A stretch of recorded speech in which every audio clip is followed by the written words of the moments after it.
The stars of New Japan Pro Wrestling collide in the capital of the United States, Washington, D.C. Opening match. Number 1 contender, 3-way match for the Strong Openweight Tag Team Championship. Grizzled Young Veterans versus Bad Dude Tito and Robbie Eagles versus Tomohiro Ishii and Hiroshi Tanahashi. Second match. Drilla Maloney, Clark Connors, and David Finlay versus Kevin Knight, Rocky Romero, and Yoshihashi. Third match, grudge match. West Coast Wrecking Crew versus Fred Rosser and Tom Lawler. Fourth match, Teton versus Zack Sabre Jr. Fifth match, TJP versus Tetsuya Naito. Sixth match. Two-time NJPW strong, and you're going to see us in America. You want some of these? America. I'm not making these up. We'll tour the world. Washington, D.C., TMDK. Es su final, porque nosotros queremos una oportunidad por sus campeonatos y lo que nos proponemos. Strong Openweight Tag Team Championship match. Challengers, Virus and Hechicero versus champions, TMDK. Seventh match, special singles match. Mustafa Ali versus Hiromu Takahashi. Eighth match. To call me out in my city, in front of my people, you must be a madman for real.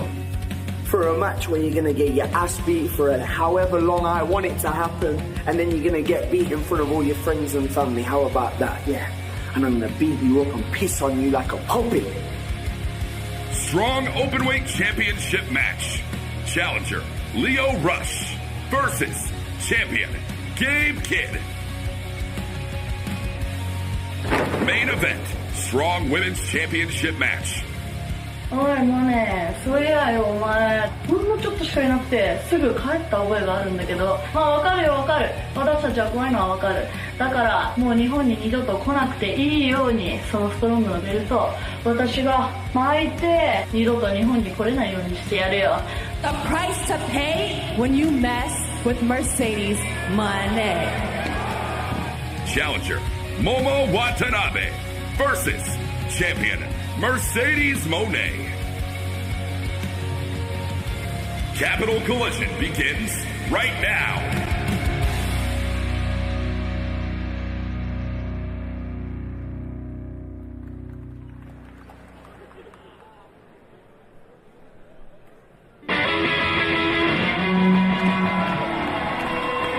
Wrestling fans, we are live here tonight in the United States capital of Washington, D.C. It is time for Capital Collision, live from New Japan Strong. My name is Walker Stewart alongside the illustrious Veda Scott. Veda, yoroshiku. We are starting out with a match that's going to have huge implications on the Strong Openweight Tag Team scene. This is going to be for the number one contendership. Number one contendership, Walker Stewart, Veda Scott. A pleasure to be here tonight in Washington, D.C. It is time for number one contenders action.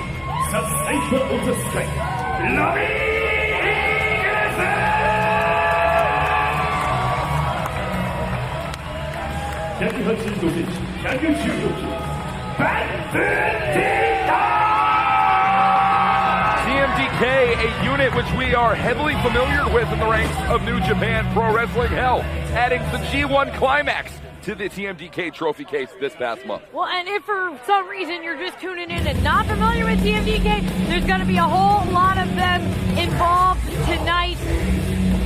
And if Robbie and Tito can win this match, that's going to be a little weird, right? TMDK for the TMDK eventually? I don't know. If Grizzled Young Vets don't have anything to say about that, according to GYV, we are looking at the new and next #1 contenders for the Strong Openweight Tag Team Championship. They're already calling their shot.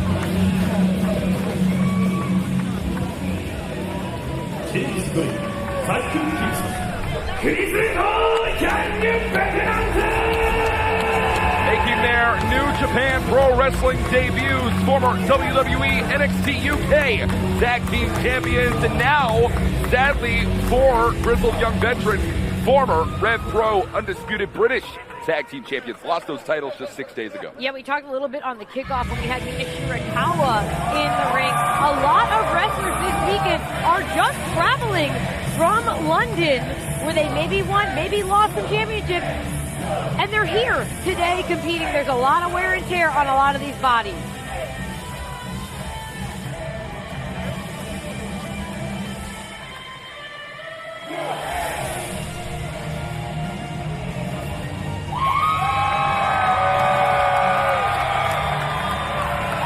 All right, Walker, no wear and tear on these bodies. Well, some might beg to differ, but nevertheless, it is Tomohiro Ishii and Hiroshi Tanahashi that make their way down to ringside tonight. Very hectic schedules for both of these men in very different ways. Ishii making multiple appearances on All Elite Wrestling and Ring of Honor on Honor Club programming. Listen, if I found out that our president, the Ace Tanahashi, was like cryogenically sealed every night, I wouldn't be surprised. Oh no. Look at that specimen.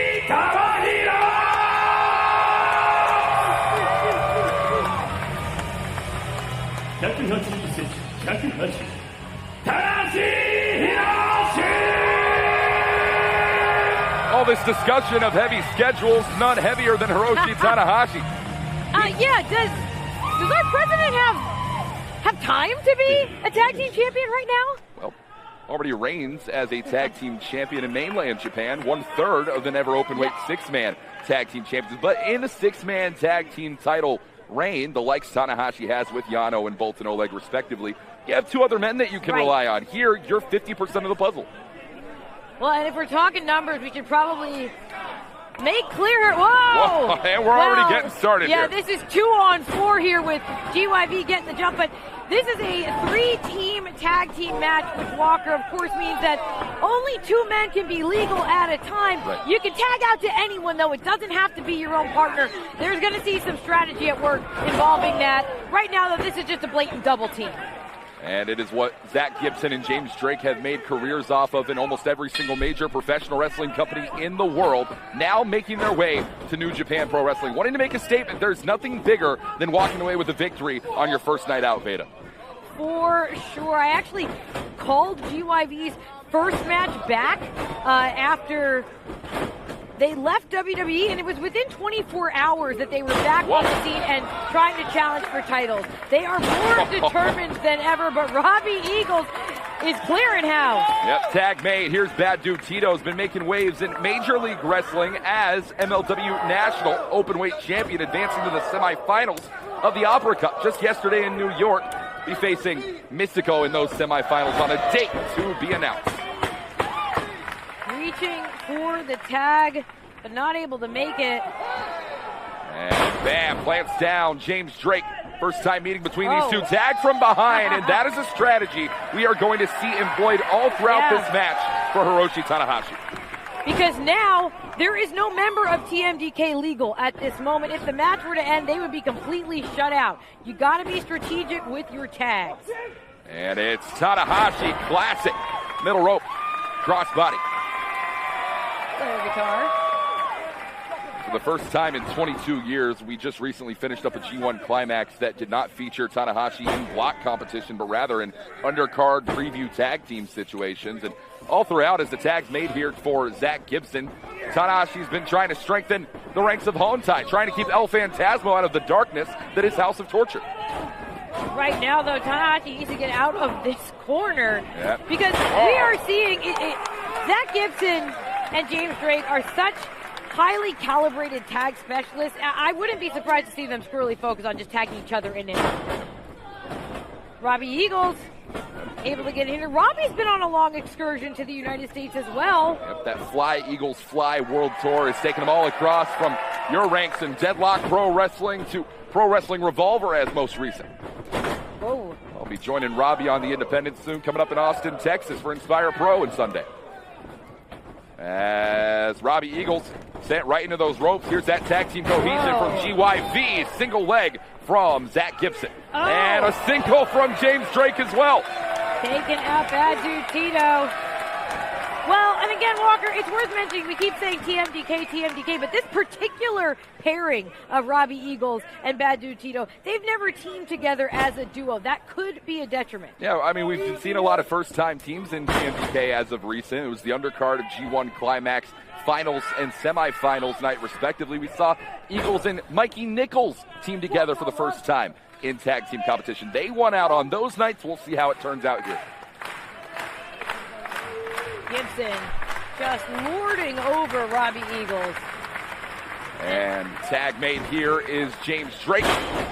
Again, Grizzled Young Vets, they've been wrestling this three-team match. Here's a cover. Cover here for James Drake. It's only two. They've been wrestling this three-team match with eyes squarely on each other, just locking out as many other members of other teams as possible. That's exactly what you have to do, but that tunnel vision could lead to a lack of focus on what's behind you. And with all these men involved, it is a precarious spot to be in no matter what. Robbie Eagles fighting to get out of this chin lock and back on his feet. Whoa, able to create a little separation here. And Eagles German suplex takes down James Drake. Wants to make that tag here to Bad Dude Tito, and hey, that is great strategy from Liverpool's number one. Taking out Tito, keeping that tag from coming to place, and here's Zach Gibson again. Zach Gibson locked eyes on Robbie Eagles' fingertips and followed them right over to Bad Dude Tito. And Robbie Eagles right out on his feet. One of the best junior heavyweights in the game. These are open weight titles. Cover here, and it is two. Oh, Eagles is still holding on. And we could be looking for that Ron Miller special coming up very, very soon. Heavy submission specialists on all sides. But this is a man that just wants to deck you right in the side of the jaw. Now listen, Robbie Eagles probably could have used the break, but it's no good for TMDK if none of their members are legal. Tito might not be waiting, though. He is stepping right in there with Ishii. Yeah, this is a brawl that I love to see. Meat slapping meat and dropping him down just the same. Ishii up, Ishii down. Tito rolls away, and here come Grizzled Young Vets. Winners of this matchup, keep in mind, will earn that number one contender status. Who's to know when that challenge is to take place? Well, they'll at least find out who they would be challenging. Oh, and a little bit later, because the strong openweight titles themselves will be on the line. And right now, it's looking real good for Ishii. Could be TMDK versus TMDK. Could it be Ishii and Tanahashi? You know right now what this crowd wants to hear. Oh my. Oh, Gibson tried to get away. And the paleness on Liverpool's number one is darkening at those shots. And James Drake gets a shotgun kick brought right back down. And here we go, assisted in and dropped in just the same. Cover here for Gibson. GYV broken up by Tanahashi.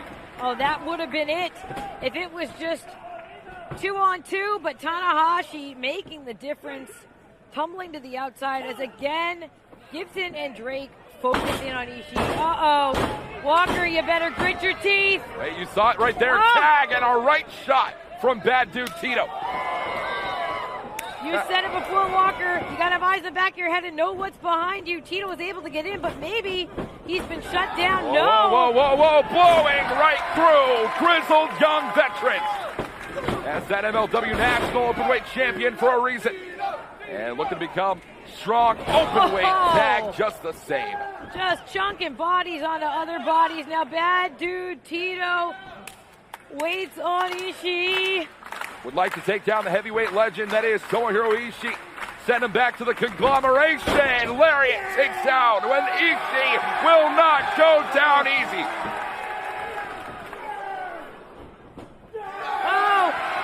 Talk about the conglomeration. The word of the day is explosive. Ishii gets dropped. Death Valley driver into the cover for Tito. No. That would have been a huge win for TMDK, and as you said, there's very much potential that we could see them challenging their own teammates at a later date if only Tito can pull this off. It is every man for themselves.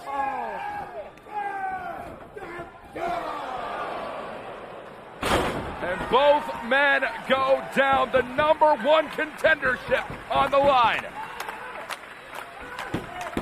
Look over in the red corner. Tanahashi, he is back up on the apron. He's reaching for the tag. Tomohiro Ishii is slowly getting his feet. Come on, here we go. Tanahashi. We're starting to see that pace pick up for Hiroshi Tanahashi. Getting up there in age, and the speed doesn't slow him down just one bit. I'm telling you, someone said to me recently, Tanahashi is just the dictionary definition of a professional wrestler. Saw it from the middle rope before. We'll see it again from the heavens. Oh! And down to hell. Here's that middle rope senton. Cover here for Tanahashi, and it's 2. Tito able to get the shoulder up, but Tanahashi right there. Oh, watch out for Zach Gibson. The only true tag team in this matchup, Zach Gibson and James Drake, looking to make a statement. And look, just ejecting Tanahashi from the ring. Oh! Whoa! Tito is getting dragged into the GYV corner. Now here comes Robbie Eagles. Eagles up over the top. Underneath here, Zach Gibson. Switched all the way around. There's that technical ability. Taken down with that northern shot. Eagles clearing a runway here. Gibson spilled to the outside.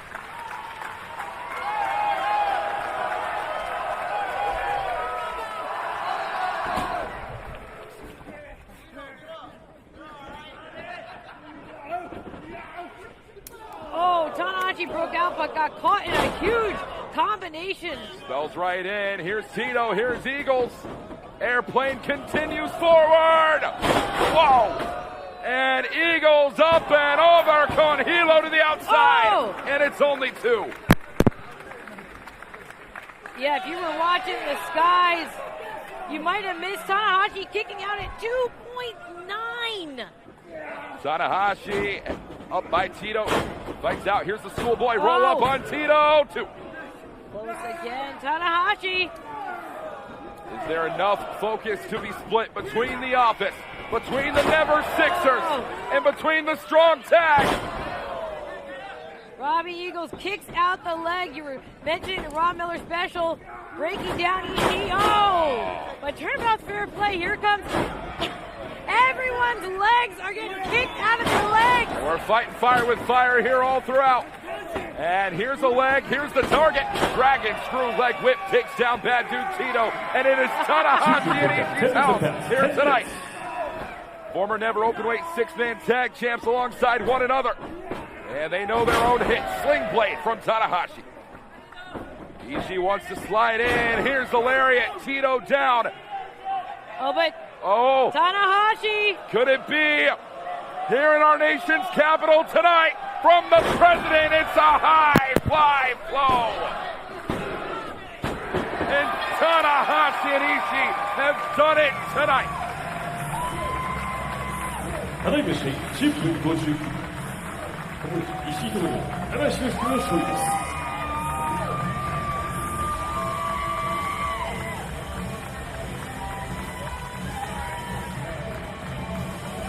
今より石井と城、七志の組がストローク武蔵級タッグを Tanahashi and Tomohiro Ishii have defined titles in the past and look to claim strong openweight tag team title gold for the first time in their respective careers alongside one another. But when will that challenge take place in Beta? Who will that challenge take place against? We might find out tonight. Yeah, it's either going to be the current strong openweight champions, Shane Hayes and Mikey Nichols, TMDK, but we could see the team representing CMLL, Haji Sarah and Virus. They could take the titles. Either way, you know that Tanahashi and Ishii are going to be keeping close watch on that match later tonight.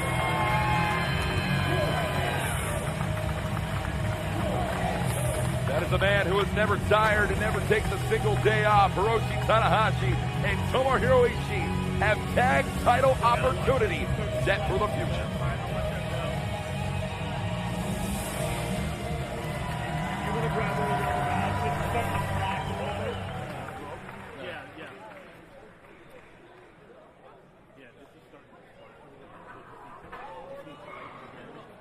第2試6人タッグマッチ30分一本勝負を行います。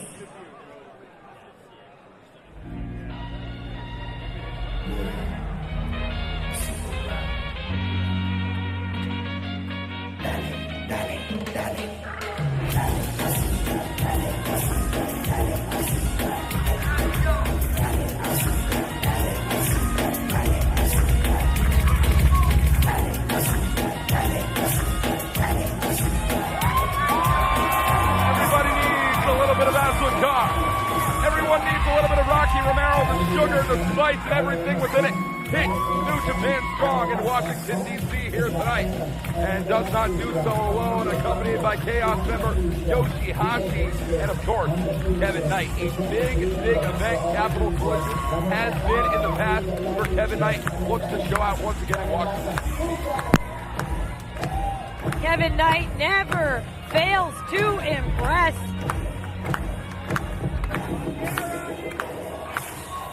Rocky Romero, the human embodiment of the Forbidden Door, arrives tonight and does not come alone.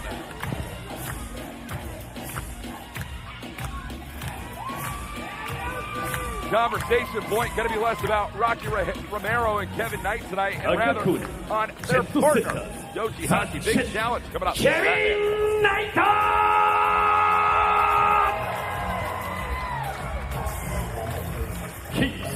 Lucky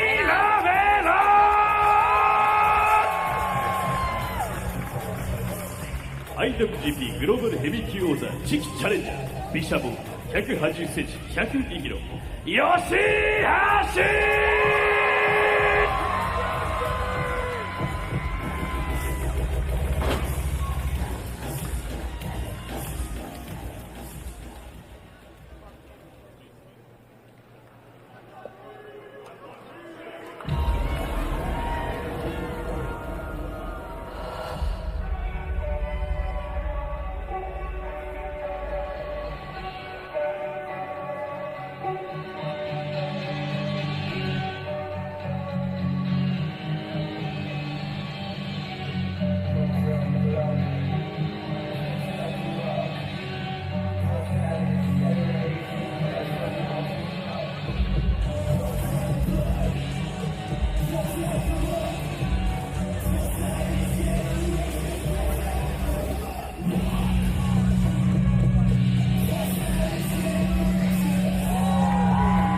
Climax 34 series that saw Bullet Club, Joel Maloney, and Clark Connors make their way down to Japan. The IWGP Junior Heavyweight Tag Team titles in hand and are not alone in action against the current IWGP Global Heavyweight Champion, or rather alongside in David Finlay, a man who faced a very tough and sudden loss back in six-man tag team action against Yoshihashi, now set for Destruction in Kobe 2024. We will be live on NJPW World September 29th.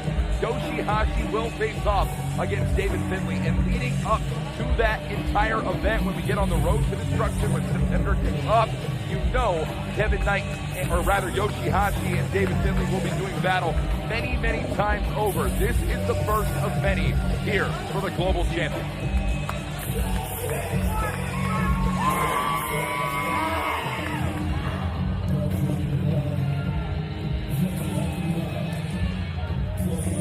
All right, I'm back, by the way.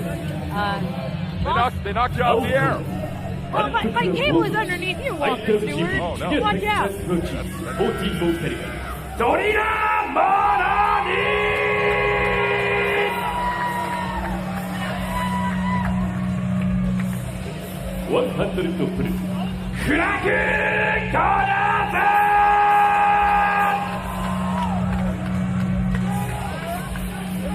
IWGP グローバルヘビー級チャンピオン、さあ、レッツデミッター・フィンレー。 Well, while I was troubleshooting the tech, I could also hear you explaining the potential implications of a number of different combinations of individuals in this match, particularly, though, when it concerns that global championship. It is a match that is already confirmed to come Destruction in Kobe.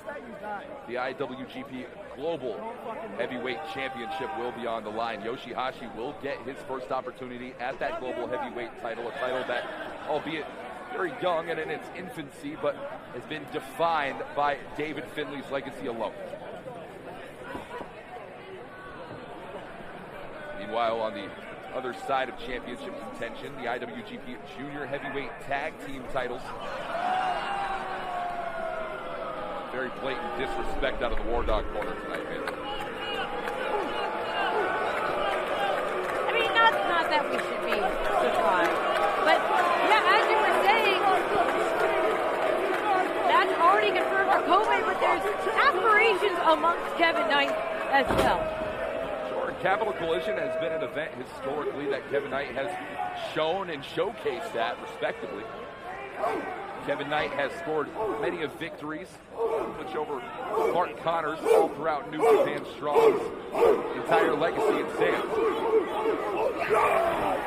The barks of these War Dogs echo out here tonight in what is a jammed and raucous entertainment and sports arena in Washington, D.C. We're getting set for six-man action. All right, it looks like Connors is staying in the ring for War Dogs, but wait, maybe not. You know that David Finley wants his hands on Yoshihashi to bruise and batter his challenger heading into their global heavyweight title matchup in Kobe. All right, we got Clark Connors, Legal, and Kevin Knight. Clark Connors, like you said, Walker, one half of the IWGP Junior Heavyweight Tag Team Championship. Titles that Kevin Knight has held and certainly would want to hold again. Yeah, absolutely. You're right about that. Clark Connors and Kevin Knight, they've had their own battles over the Junior Heavyweight Tag Team Championship. Remember that multi-man tag action that we saw back in Sakura Genesis, and even those hops were not enough to bring Knight title glory on that occasion. The War Dogs just too strong, just too powerful. Well, and to that point, Walker, in the War Dogs corner, we have three individuals united. Over here, as Yoshihashi gets tagged in, three individuals who are not used to acting as a unit, necessarily. Rocky Romero and Yoshihashi, members of Chaos, but Rocky not exactly as active in Japan as we have seen him recently, the true forbidden door of professional wrestling across the MLL, AEW, and Japan alike. Well, and of course, although Yoshihashi is about to challenge for the Global Championship, he has primarily found success in New Japan as a tag team wrestler. Yeah, has never won singles gold, as Rocky Romero has that tag now, stands the legal man. Interesting stat here. Rocky and Yoshihashi have not teamed together since the summer of 2021. They were successful that night alongside Tomohiro Ishii, looking to recreate that magic. Once again, here's Drilla Maloney. Maloney sprinted right into that arm drag as Romero takes control of the arm again. Maloney, though, I think with the strength advantage. And one of the dangers of running and gunning it, but Drilla Maloney has made a career off of doing so. Brought him tag team gold, which he holds today. Here we go. Maloney takes down Rocky Romero in an instant. And now Rocky Romero doesn't seem to have necessarily tag team aspirations right now, but he is just an iconic and prolific member of the junior heavyweight roster. He's held IWGP Junior Heavyweight Tag Gold many times himself.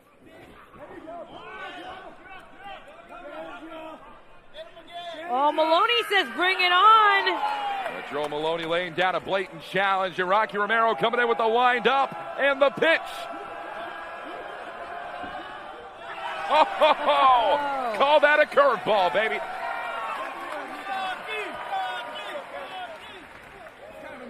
King of sneaky style is Rocky Romero, and it is working out very well against one half of the junior tag team champions at this point, but only for this point, caught up and holds it. Well, Maloney charged in, gets sent to the outside. Hey, listen to this, Veda.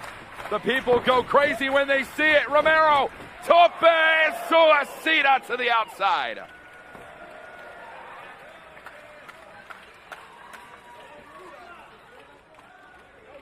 Rocky tossing Maloney back inside. Chance of Rocky throughout. Cover here for Romero, and it's only 2. David Finley has very rarely taken his eyes off of Yoshihashi since the start of this matchup, and it has been recent interviews as a tag from behind for Clark Connors makes him the legal man. David Finley has gone on to say, recent interview with Sean Ross Staff of Fightful, that David Finley might be the best recruiter in professional wrestling with his choices for partners in Maloney, in Gabe Kidd, who we'll see later on, in Clark Connors as well. Yeah, because it's more even than a partnership. He recruited them into a family. And I think that is something that you have to keep in mind. Oh. Well, they may not want to admit it, but under the tutelage of David Finley, that is an abusive family that we see in the Bullet Club War Dogs. Finley utilizes Bullet Club for his own personal gain, would have no problem stabbing them in the back should it come to that point, should he benefit from it. Oh. Right now, though, it's to his benefit to stay completely united. You're right. It's working on Rocky Romero, he is isolated in this ring. We can only talk about the right now, and Rocky Romero would love to think about the future past this. Cover here, and it's 2 only. A lot could be said about Connors and Maloney, but the one term that you could use to describe those men, dominant, unstoppable. I mean, I can't even think of a team that could potentially beat Connors and Maloney for the junior heavyweight tag titles that we haven't seen try for it already. Yeah, we have a number of tag team matches happening throughout Capital Collision with strong openweight championship title implications, but you have to imagine some of those teams, like perhaps even a grizzled young vet, they got to be looking towards Maloney and Connors as well, too. Potentially so, but Drew Maloney laying these shots in on Rocky Romero.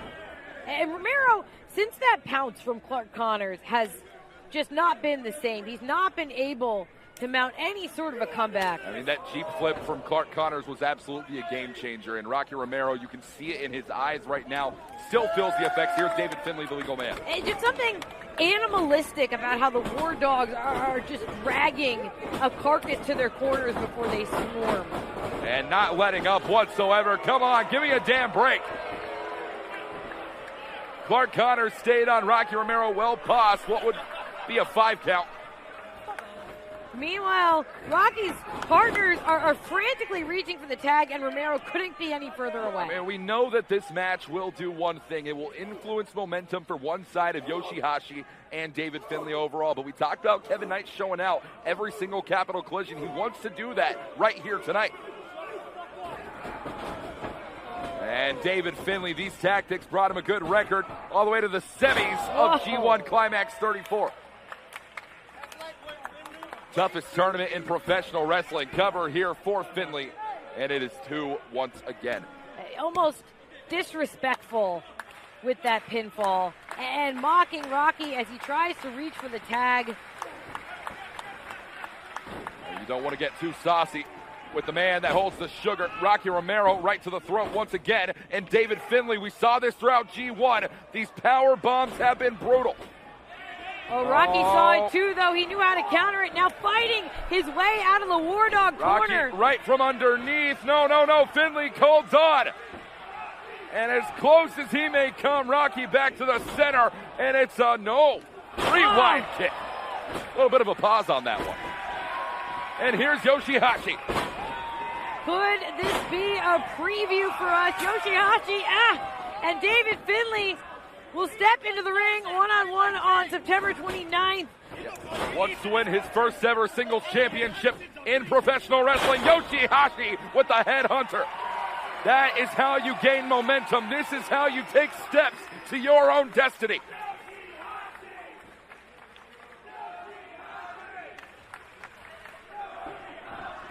Oh, connecting with a massive chop. And a DDT plants down David Finley. Cover here for Yoshihashi, and it's 2. Cannot wait to grace Kobe World Memorial Hall for the very first time. And for Yoshihashi to make history on that night would be so poetic. Oh, Finley's fighting it. And wanted that Kumakoroshi, and instead, here we go. Brought up, half Nelson underneath, and it's... Whoa, whoa, whoa, whoa, whoa, Northern Irish curse. That might have been the equalizer for David Finley. Look, he's holding his own knee. That's how hard he drove the body of another man into his leg.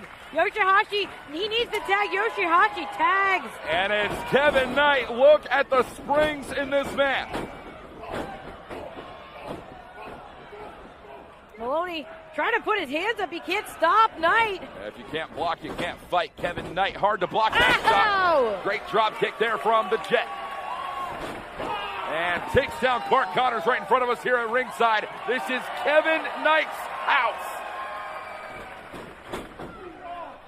Oh, Knight sent to the apron. Knight up and in. It's gotta be the shoes. And watch out right from behind. A multi-man situation like this only leads to trouble if you can't keep your eyes on a swivel.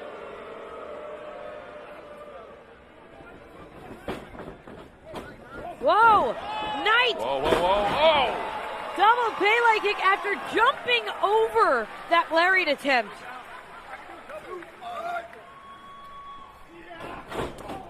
Joe Maloney back elbow feeds in here. Kevin Knight, look at the height on that shot. Heights for Knights into the cover here. 2 only. Oh.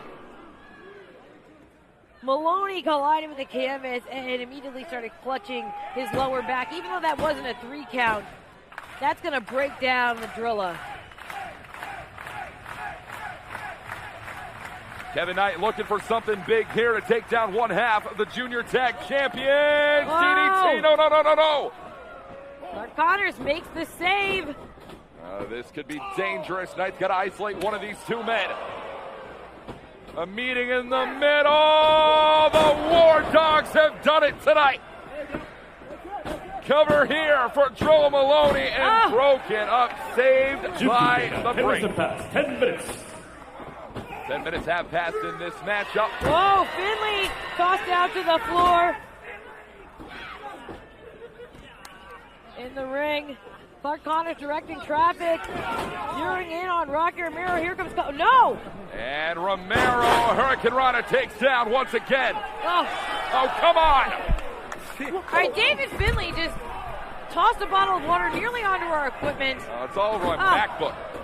And this you have one, some time to clean it up, like forever. Yeah, it could go on forever. And Rocky Romero puts an end to the time. Romero has truly turned this match around. Rocky Romero, here we go, bases up, and a spear from Clark Connors. Hold on. Drilla killer.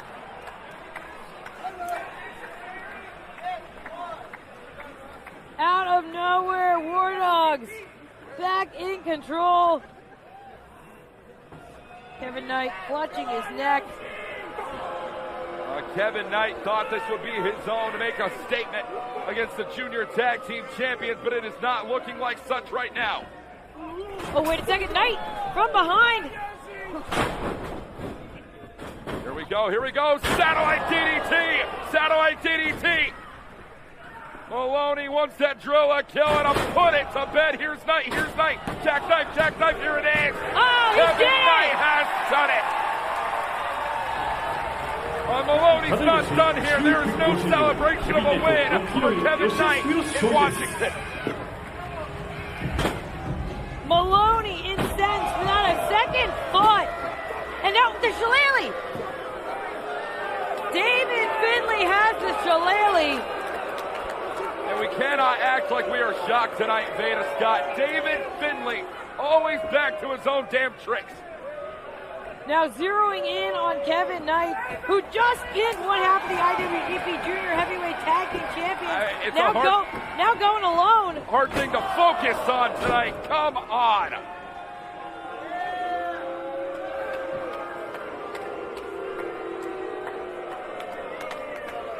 Frustrated with his place on the card tonight. Frustrated that he has to defend his title in Kobe. And frustrated after a G1 loss. David Finley's lost it.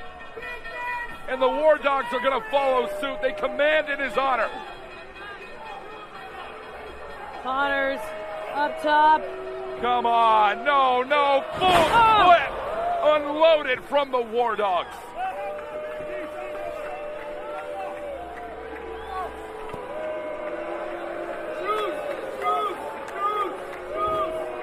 Just despicable actions, and you wouldn't know it from the scene in front of us, but Kevin Knight won that matchup.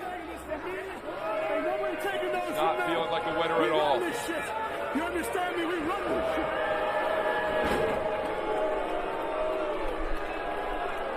All three holding their titles high and keeping the ring clear.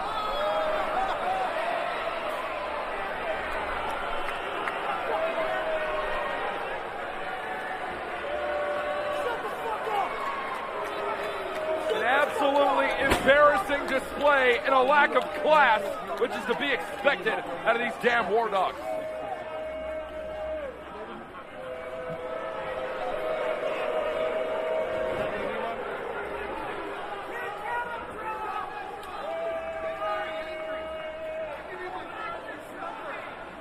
Well, folks, despite what it may look like, you said it earlier, Veda, I think it's fine if we let the people speak for us right now.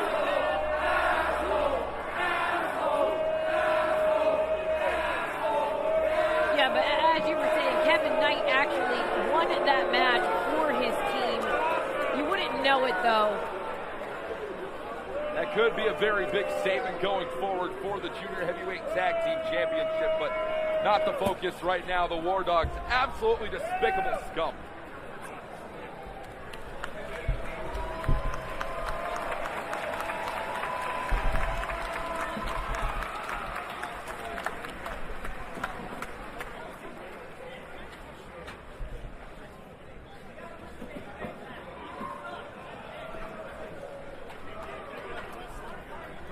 第3試合クラッチマッチノー DQ ルール30分一本勝負を行います。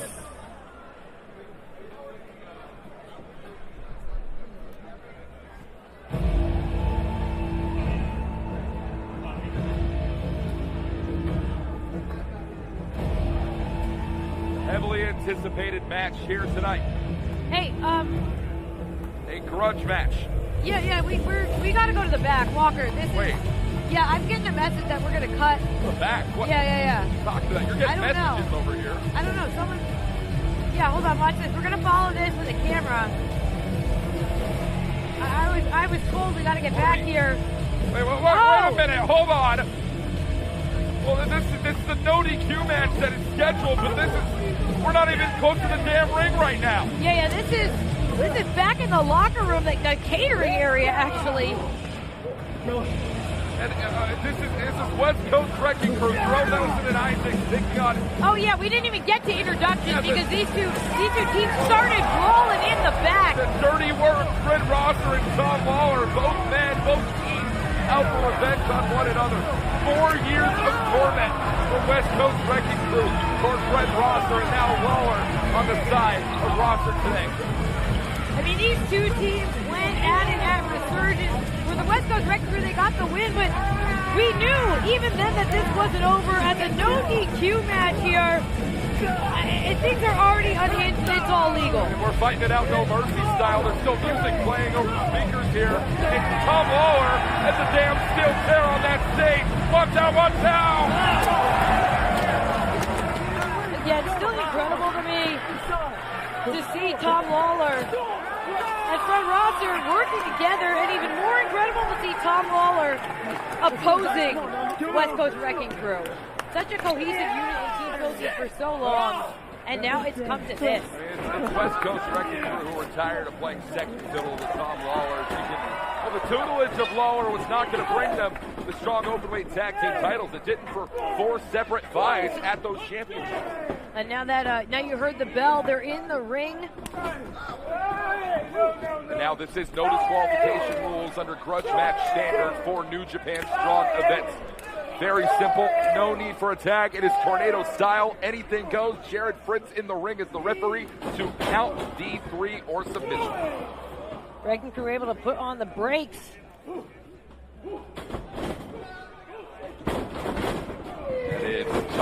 Lawler. Fred Rosser now follows in hot. Here's Lawler right in with the shoulder thrust in the corner. Now, it is true that these two have not had a lot of outings as a tag team, Lawler and Rosser. Whoa!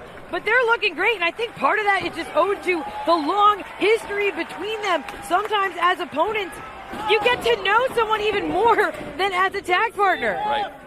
I said it earlier, nearly 4 years of Fred Rosser and Tom Lawler going at it on opposite paths that led them both to strong openweight title matches against one another multiple times.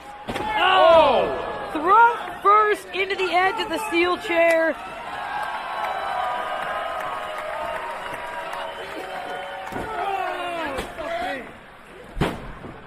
This no disqualification stipulation, Veda Scott, means one thing and one thing only is certain. It's that we have no idea what we can see here tonight. What's underneath that ring? I can't see. Yeah, and I mean, honestly, it was more of a courtesy that New Japan was doing themselves, making this no DQ, because these two teams, they were going to fight it out when they got in the same building, no matter what. We might as well make it all legal. They already did. They started this matchup in the damn locker room. And you can see the ring skirts are up. The ringside area is being torn apart. Much like the face of Jarrell Nelson, Royce Isaacs. I was going to say, it's brutal. Fred Rosser has been splitting his time between preparing for this matchup as soon as it was announced for grudge stylings. Been watching a lot of Extreme Championship Wrestling from back in the day. Student of the game, is the head of the NJPW Academy. Here's Tom Lawler making a run at it and steps right through that steel chair. Good Lord have mercy. Yeah, and into the guardrail. I mean, we've seen Fred Rosser have experience in brutal matchups in New Japan Strong. But right now, the numbers game might be too much. West Coast Wrecking Crew regrouping. And here's Royce Isaacs pounce onto Lawler.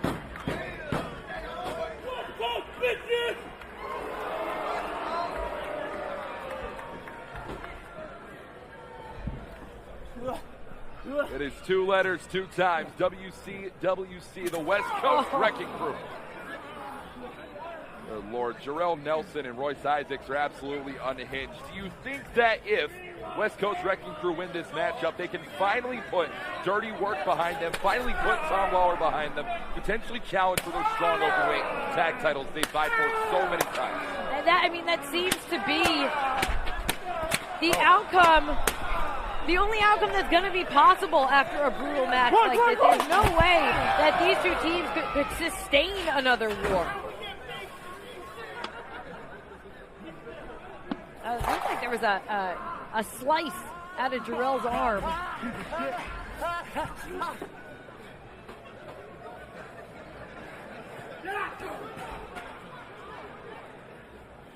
West Coast Wrecking Crew picking apart Dirty Working. You know, Royce Isaacs and Tom Lawler, they have that blood sport background of Josh Barnett's styling. Both men have competed in mixed martial arts in their careers, and, well, that's not going to serve them well in a match like this unless it's submission in the middle of the ring. Whoa. Oh, no, that was just a spine buster through the middle of the chairs. Absolutely disgusting, and they're not done. Here it is. Royce Isaacs plants down. Good God. That combination, Walker, looks brutal every time we see it in a wrestling ring. Right. That was just on the floor. Maybe a thin pad outside, but that is not for the protection of our athletes. That is for the protection of the ground from the metal poles on this ring. Tossing Lawler back inside. And into the cover, immediately broken up here by Fred Rosser. And you see it just off camera shot. Jarrell Nelson has a deep cut on the left arm, left shoulder rather. And I have no idea where that came from either. I mean, there's just metal flying everywhere. 5 minutes. You believe that only 5 minutes have passed in this match so far? I mean, there was the previous 3 or 4 that took place backstage before this one even came out here. Yeah, this started when the bell rang, but it actually started, a little photo opportunity here. Oh, this is not the Team Filthy that Tom Lawler remembers. Who knows, Walker, when this even started? That's when we got cameras on. Right.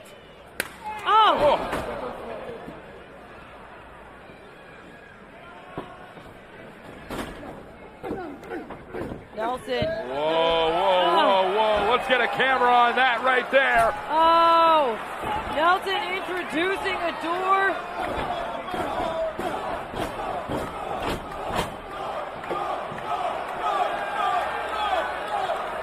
Well, Veda, this is a familiar sight for you. You frequented a few GCW events in your day. It is a lot less likely to see this sort of carnage in a New Japan ring, but every time we do, it ends so violently, and that is the direction we are heading right now. Hold on. The fans in attendance are offering some construction tips to the West Coast. Come on. Well, you know, Jarrell Nelson and Royce Isaacs were not going to do a damn thing to try and connect with an audience. It's all about connecting in the win-loss column, putting another mark in the W.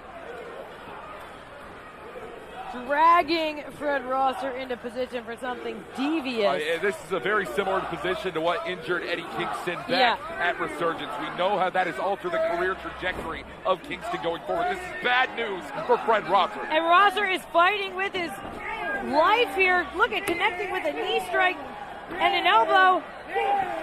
Cannot afford to go down here. Not like this. Not tonight. Oh, now Rosser's on the apron. Oh, collision. Yep, Jarrell Nelson down. Watch out for Rosser. Hold on a minute. Oh, right onto the apron. Oh, Royce Isaacs tumbles to the outside.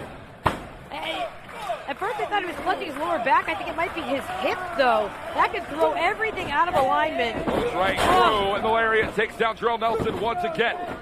Rosser so powerful.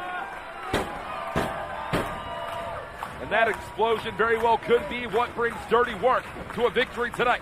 Oh, Jarrell staggered into position and gets scooped up.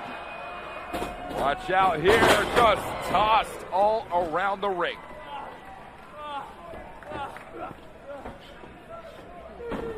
Oh! Isaac gets caught in between.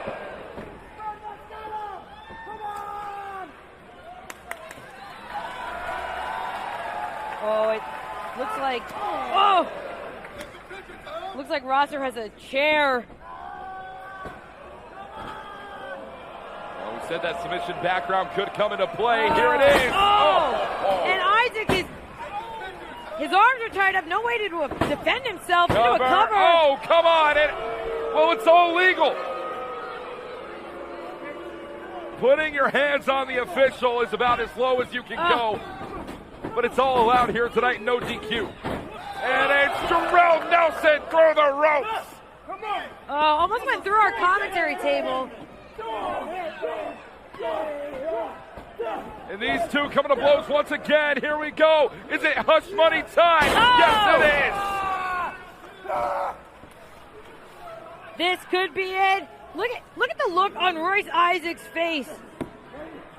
West Coast Wrecking Crew totally locked in.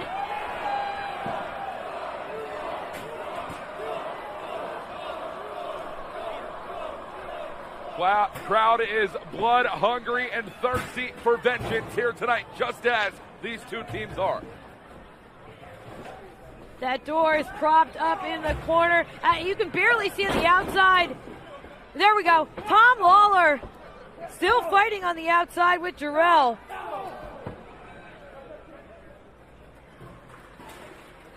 And the garbage can off the skull of Tom Lawler. Oh, no. Oh, that can is already dented. Putting the wreckage into the West Coast Wrecking Crew. Oh,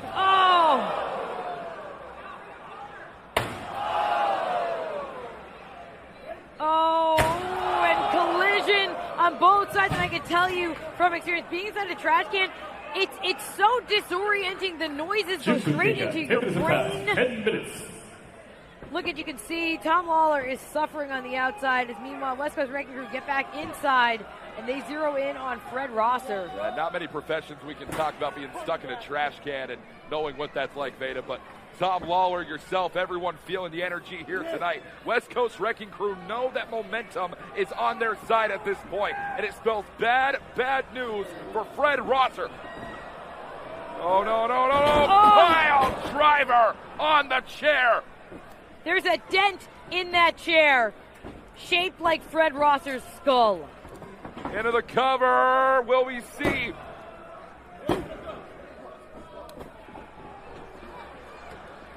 And Rosser able to get the shoulder up. Very, very light. As Lawler. Wow! Tom Lawler knows how to take it filthy. Oh, no way! And wants to take Jerome Nelson for a ride.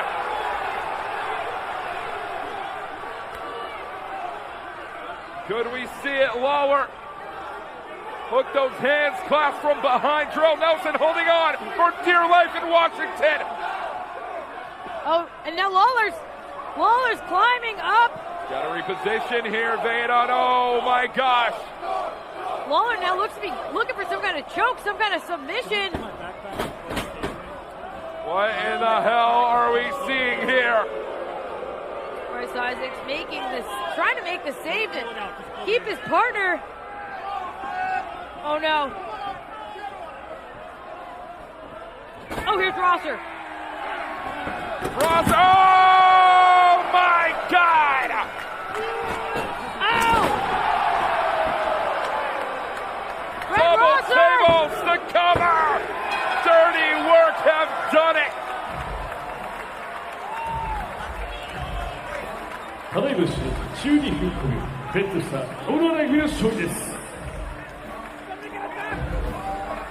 A no DQ war that began back in the locker room, spilled out to the ring, the ringside area, doors, chairs, metal cookie sheets, trash cans, and in the end, dirty work.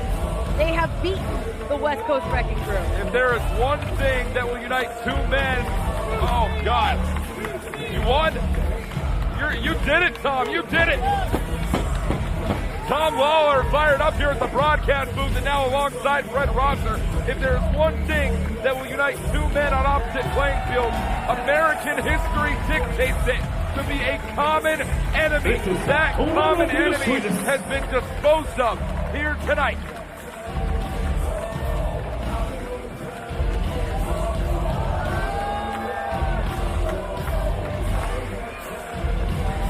I got to tell you right now, Veda, there's a lot of things coming up for New Japan Pro Wrestling. We have King of Pro Wrestling. Before that, we have so many events coming up. Destruction in Kobe. We'll move on in the later half of the year to Super Junior Tag League, then to World Tag League. I got to say it right here. I'd love to see these two men run it back, and I'd love to see it potentially in one of the biggest tag team tournaments Japan has to offer. Absolutely. Every tag team in the world always has eyes on New Japan's tag leagues, but coming off a big win like this, Dirty Work seem more united than ever, and you're right, Walker, I wouldn't be surprised to see them in Japan.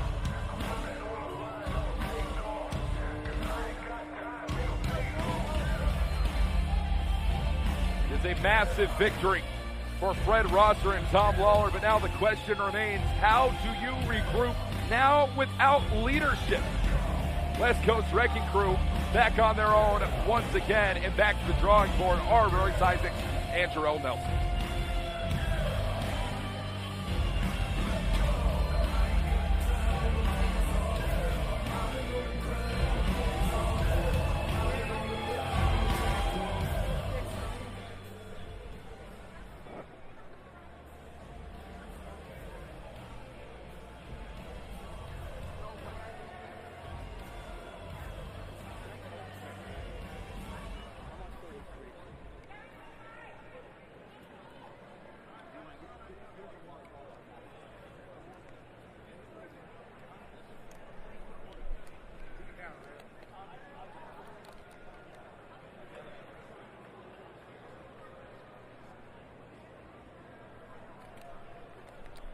Folks, we're trying to rebuild and regroup here tonight following that hellacious grudge tag team matchup. But coming up next, it is the winner of G1 Climax 34, Zack Sabre Jr., taking on the CMLL World Welterweight Champion, Titan. And what a match this is going to be, Veda. Walker, you spent a lot of time with Zack Sabre Jr. as of late. You called the entire G1. You watched his whole rise. And you were there when Zach decided to claim his championship opportunity, not at Wrestle Kingdom as expected, but in Ryogoku coming up very soon. These matches so close to a championship opportunity. I mean, against someone like Titan, I don't know about that. I don't know about that strategy.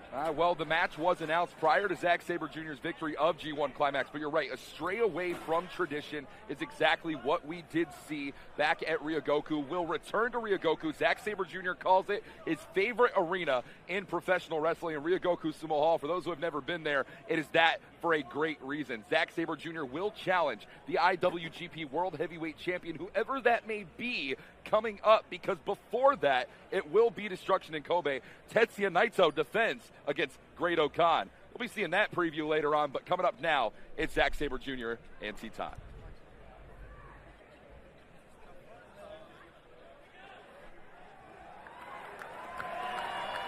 第4試シングルマッチ30分一本勝負を行います。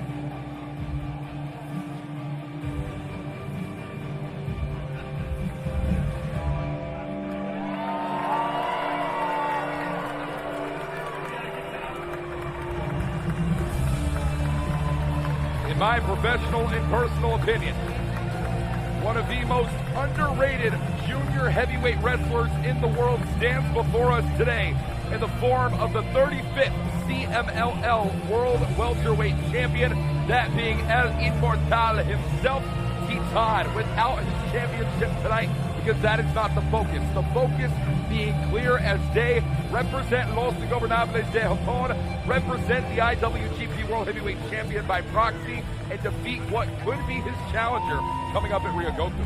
Yeah, I think you have connected all the dots right there, Walker. Titan has eyes. CMLL Los Ingobernables de Japón, El Inmortal, Titan! Titan always has eyes on Naito for LIJ. Right now, Zack Sabre is focused on Naito as well, with presumably a championship opportunity against him on the line very soon. But yet, somehow, and I could not believe this myself, this match has never happened before. These two have barely been in a ring together ever. It's a special treat for me, but for everyone watching too at home here at Capital Collision.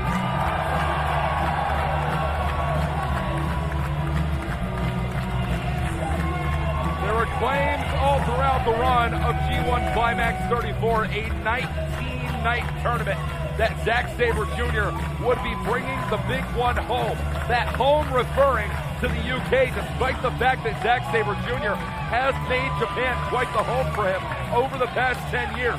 But what nobody could have expected is that wherever Zack Sabre Jr. goes, that place becomes home. Zack Sabre Jr. brings G1 everywhere he goes. The lineage, the history, it is all here tonight in Washington, D.C. G1 優勝者 TMDK さあスロットザック・セイマー・ジュニア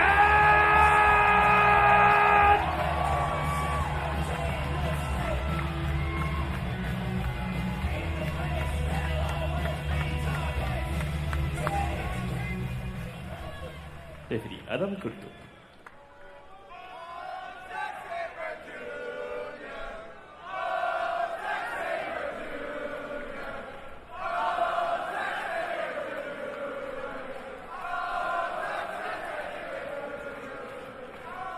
Wherever Zack Sabre Jr. goes, the same tune echoes around the world. Whether it was All in London, a wonderful event held by our friends at All Elite Wrestling in Wembley Stadium, it was Zack Sabre Jr. competed in the Casino Gauntlet matchup. Prior to that, made his way back to Rev Pro, New Japan Pro Wrestling, as obvious. Hell, it would not shock me to see Zack Sabre Jr. take things back to CMLL now that he has become G1 Climax winner. Titan trying to escape. Whoa, the Sabre still got him tied up. You know, Veda, I got to ask you, what are your own personal thoughts on Zack Sabre Jr.'s supposed break from tradition, laying in the challenge for October rather than the main event of the Tokyo? I love it. I think it makes total sense when you think about an athlete like Zack Sabre Jr. and his journey throughout professional wrestling. He's done it his way from the beginning. And so I think it just makes sense that he would choose to cash in that opportunity at a time that means the most to him, not to the fans, not to everyone else. This is a moment for Zack. And whether Zack Sabre Jr. wins the IWGP World Heavyweight Championship or not at King of Pro Wrestling, he looks to walk in to our upcoming event with our friends in the UK. Back once again for Royal Quest 4. You can get your own tickets, NJPWUK.com. For all information, pre-sale goes live very, very soon. Oh, Titan trying to use his other leg to get the shoulders of Sabre down.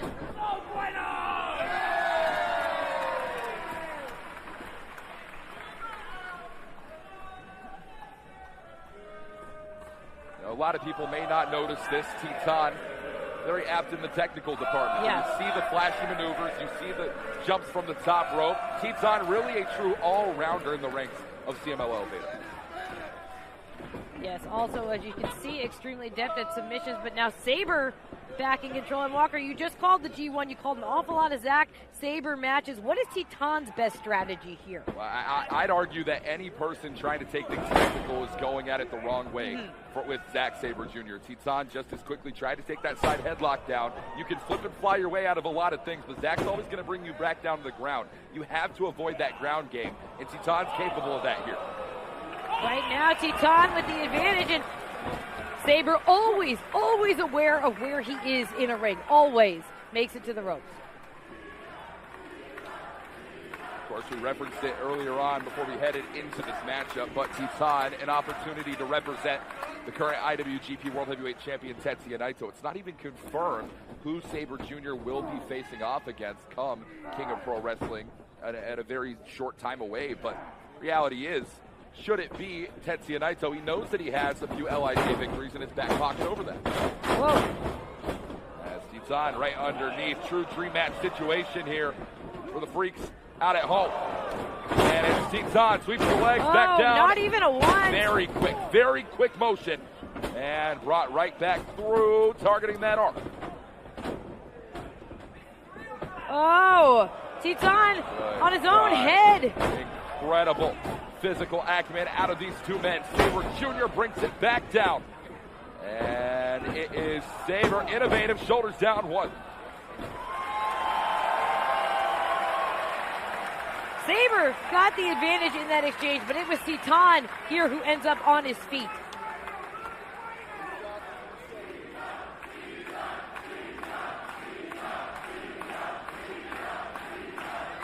It would mean everything for a junior heavyweight like Titan to pick up a victory over Zack Sabre Jr. Not just for LIJ, not just for Tetsuya Naito, but for the personal brand that is Titan. Rise your own name up the ranks of New Japan, even as a junior heavyweight. Oh, and it was Titan who reached out for the knuckle lock, and Sabre who changed the tone of this match completely. Yeah, Zack Sabre Jr. is so adept at switching levels whenever it's called for and looking to bring Titan back to the level he's comfortable with.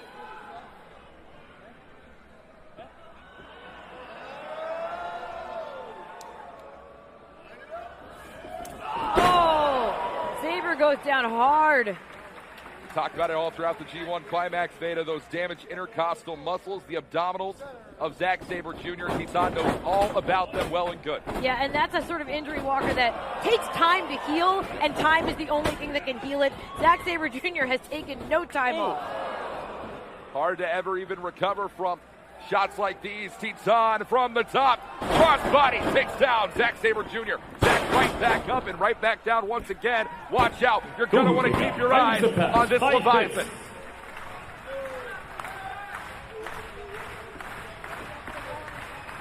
Titan hits those ropes. No.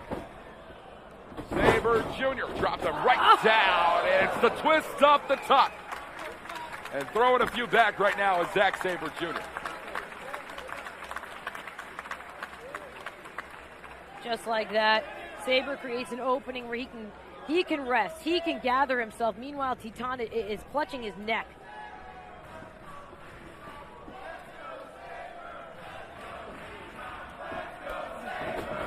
talk about Zack Sabre Jr. and his victories over Los Ingobernables de Japón. Keep in mind who the victory in the finals of G134 came over. It was none other than LIJ's Yota Tsuji on that night.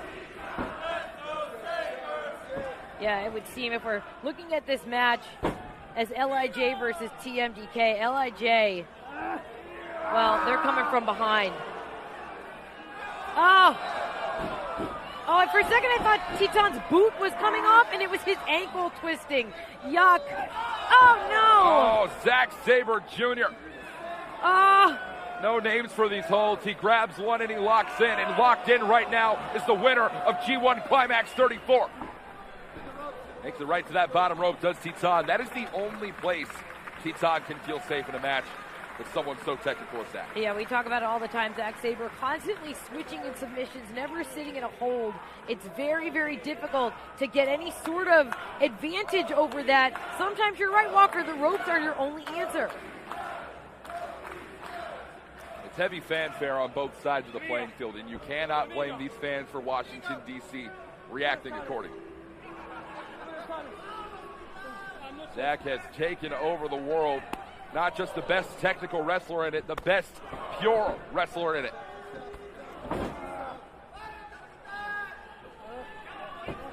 Titan slowly rising to his knees. Oh, now on his feet.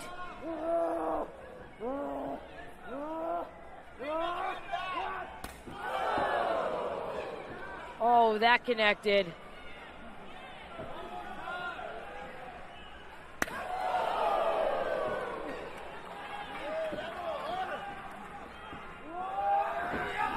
Titan was goaded in by Sabre Jr. and it is a flat fall out for El Inmortal. Again, Sabre so masterful at controlling the pace of his matches. Whoa!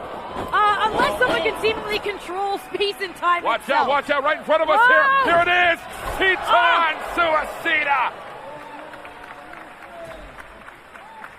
Sorry, that yelling was me flying across the table. Unbelievable. Titan right back in on the ring and wants to take it technical once again. Could we see the Moodalock? No. He's taking it in a different direction. Oh, it's technical. It's in. It's here. Sabre Jr.'s down dead center of the ring. Sabre is trying to pull apart. This hold is not working. Titan transitions. We could see Gabe Inmortal pulled in and pulled out right here. And instead holds those arms back of Zack Sabre Jr. This is craftsmanship out of Titan. Oh, bending Zack in half. Could he take it into that underhook, that gory positioning rather? Sabre Jr. says otherwise. It is a constant struggle for neck advantage. And Titan has him down. Here we are. Both also fighting to make sure their shoulders don't hit the canvas, and they've made it to the ropes. Exactly who's going to force that rope break. Reinforces your point earlier on. Zack Sabre Jr. knows where he is at all times. It's just a way of controlling the match, controlling your environment entirely. Both slower and slower to get back to their feet.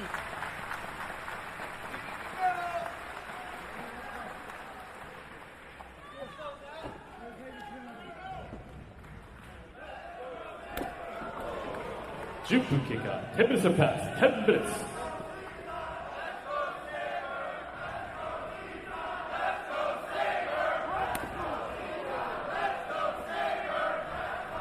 Fans here at DC seem pretty split right now. And it's a beauty to listen to it.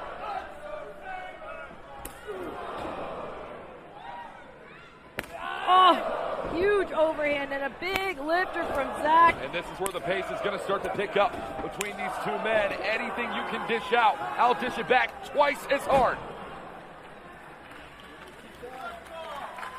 Titan almost swinging at nothing here. Got rocked. There again, grabbing the abdominals though, and Titan zeroed in on those injuries. That uppercut, here's Zack Sabre Jr. follows in, follows through. Tornado DDT from Titan. And it's back up, it's back down. Titan, super kick connects. You have to be quick and explosive when you're dealing with a man like Zack Sabre Jr. who can catch you down in an instant. Titan used that tiny sliver of an opening to turn this back around. This is his best chance to capitalize. Titan looking for the double stomp from the top. Put him away before. No. Rolled through the front hold, and here we go. Zack Sabre Jr. full control of that ankle. Titan trying to roll through and separate himself. He did it. Trips up Sabre. And that's where he's got to be. Looking to take a technical one more time. Roll through once again, and it's not enough. Oh, but Titan's trying to stay in control. Shoulders down again. Here it is, too. Once more. Wait a minute. Out of nowhere. Oh, here we are. And it's Sabre Jr., the sleeper hold applied. The body scissors mean dead to rights for Titan. Titan frantically reaching Sabre, instead transitioning. Count him out at home, folks. Every 6 seconds, it's the Billy Robinson style of professional wrestling. Zack Sabre Jr. has learned under some of the best to ever do it. Somehow Titan able to scramble to the ropes. Veda, moments like this, you know this from your time inside the ring yourself, are so important. This is where the mental game kicks into overdrive for both men. Yeah, these are some much-needed moments to think, to rest, and regroup. You can see the wheels already turning for Zack Sabre Jr.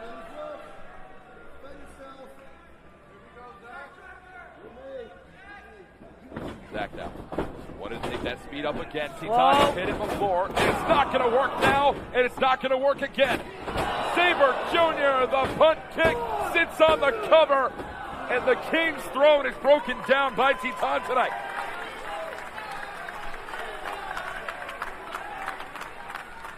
Sabre again, pacing the ring, comes right back over to Titan.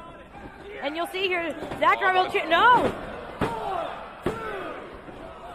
Oh, now Titan. Hold on, rolls through again, Sabre Jr. Oh. So close. Titan got him on the mark there. Stumbles and stutters, Zack Sabre Jr. Titan looking for his heaviest shots in the arsenal.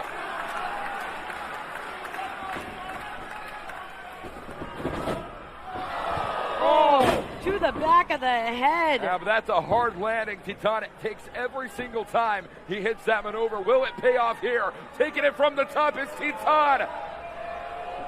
Ay, Dios míos, through the middle of Zack Sabre Jr.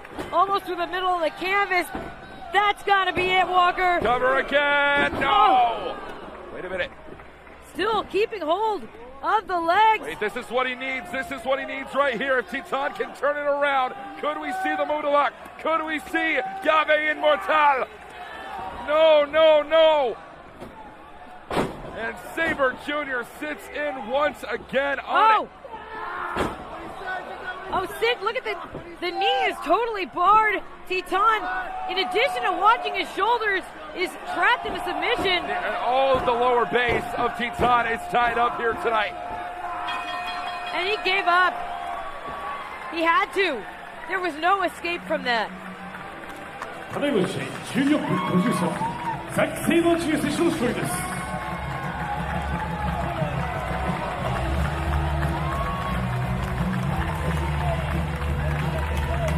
Prior to this match, there was no singles record between Zack Sabre Jr. and Titan. Now we find ourselves with one. ZSJ standing at the top in the end and looks to continue this streak of dominance from G1 Climax to King of Pro Wrestling when the IWGP World Heavyweight title is on the line. You've already brought it home once.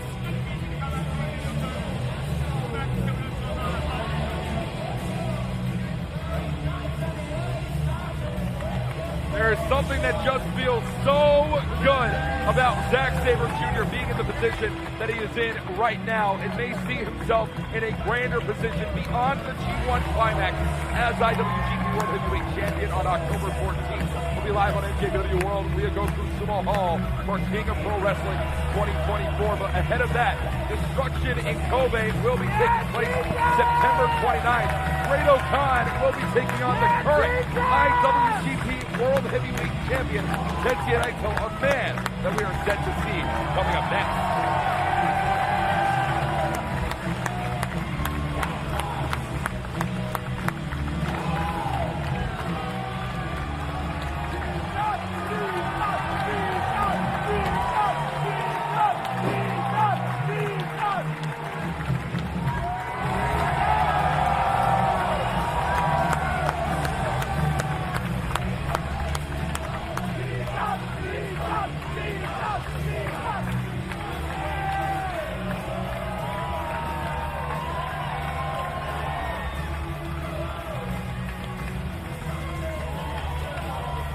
Scott, I gotta tell you, if I'm a man with a deep checkbook and international television rights, I'm taking a good hard look at Titan following that match with Zack Sabre Jr.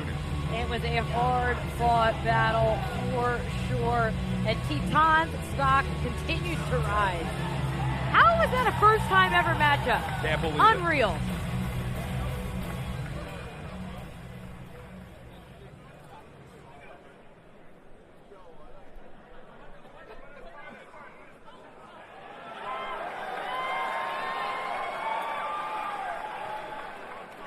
第5試合シングルマッチ30分一本勝負を行います。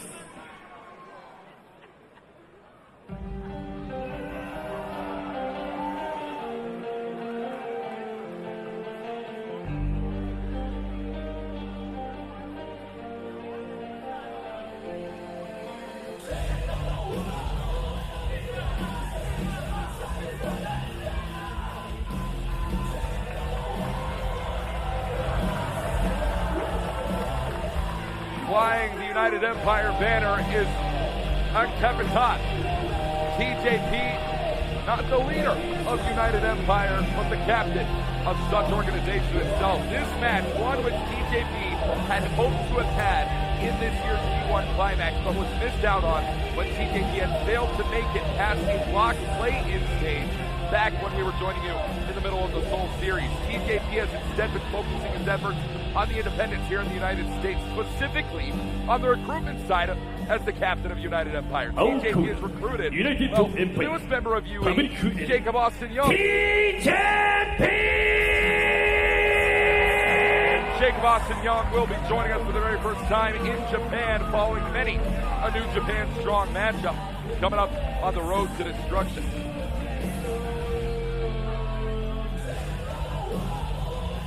You mentioned how TJP had been hoping to have this match in the G1. It's interesting because within the G1, Naito eventually lost to Great-O-Khan. That is how Great-O-Khan earned his championship opportunity that we have coming up at Destruction in Kobe. We keep talking about who Zack Sabre Jr. will face. It's all going to come down to that. And in this situation, it could be TJP who's a difference maker. This could be a grueling matchup for the champion to have that close to his next defense.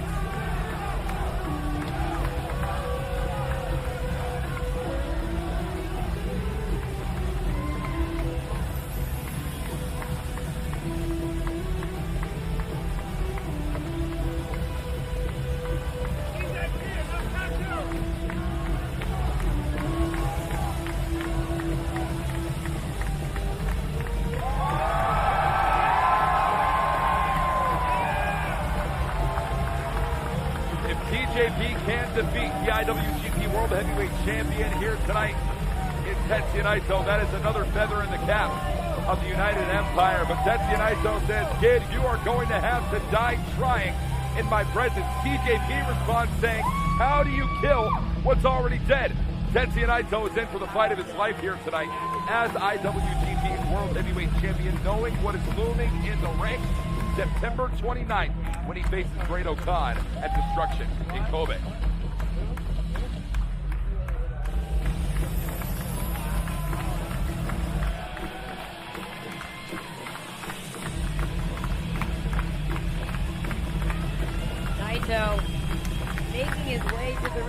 we were there on the call of Windy City Riot when he first won the championship.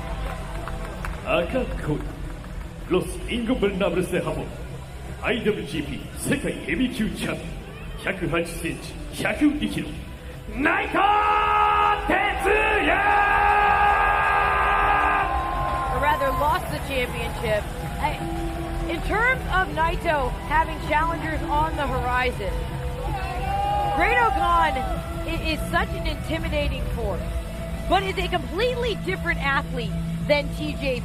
It's not like this is a warm-up for Naito about what he will face on the 29th. This is a completely different kind of match. It's a lot to throw at the champ. Veda, if we were talking 4 months ago for Great-O-Khan, there would not be a shadow of a doubt in my mind that I'd agree with you. But TJP, known to get technical when it's called for, albeit in the junior heavyweight style, wants to wrestle more of an open weight style, hence this matchup here tonight with the IWGP World Heavyweight Champion. But all throughout G1 Climax 34, Great-O-Khan, especially on the latter half, did not mind taking things technical. In fact, has thrived in that environment, utilizing those 17 different disciplines which he has mastered over the course of his professional competitive career. One could say that Tetsuya Naito facing off against TJP, if things do go technical, is that practice for Great-O-Khan coming up September 29th.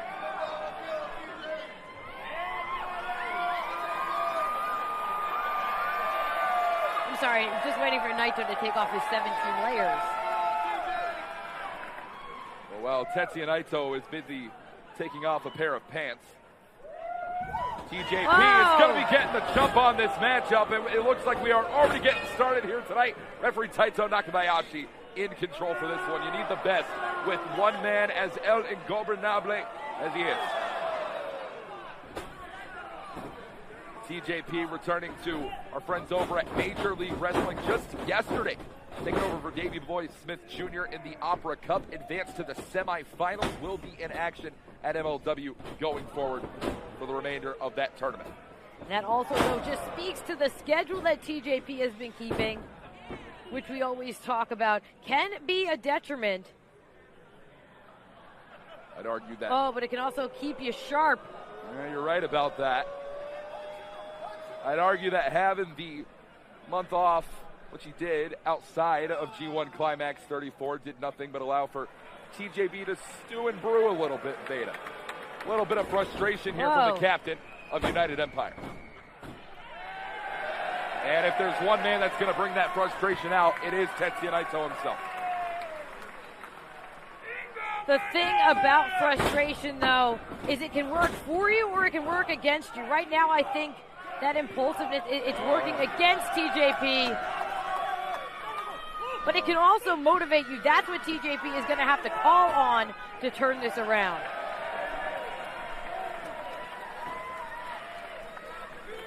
Tetsuya Naito's career never flourished as the Stardust Genius, but rather until he opened his own eye. And, well, TJP is going to have to keep all eyes open on the World Heavyweight Champion here. Sunset through. Here we go. Takes down and targeting now what is set, that left knee of Tetsuya Naito. A history of knee issues, especially the latter half of his career, Naito has had. History of knee issues for Naito, and just a huge just Rolodex. The kids say Rolodex? Rolodex of submissions focusing on the leg for TJP. 1, 2, 3, 4. Very interesting situations playing out for Tetsuya Naito in this tournament. Walked away from G1 Climax 34 with a losing record, admitted it himself in what was very almost uncomfortably humble moment from Tetsuya Naito. You don't often see saying, oh, this is the record that the world champion of this organization should have in this tournament. Oh. And you have to wonder how much psychologically that is continuing to affect him here.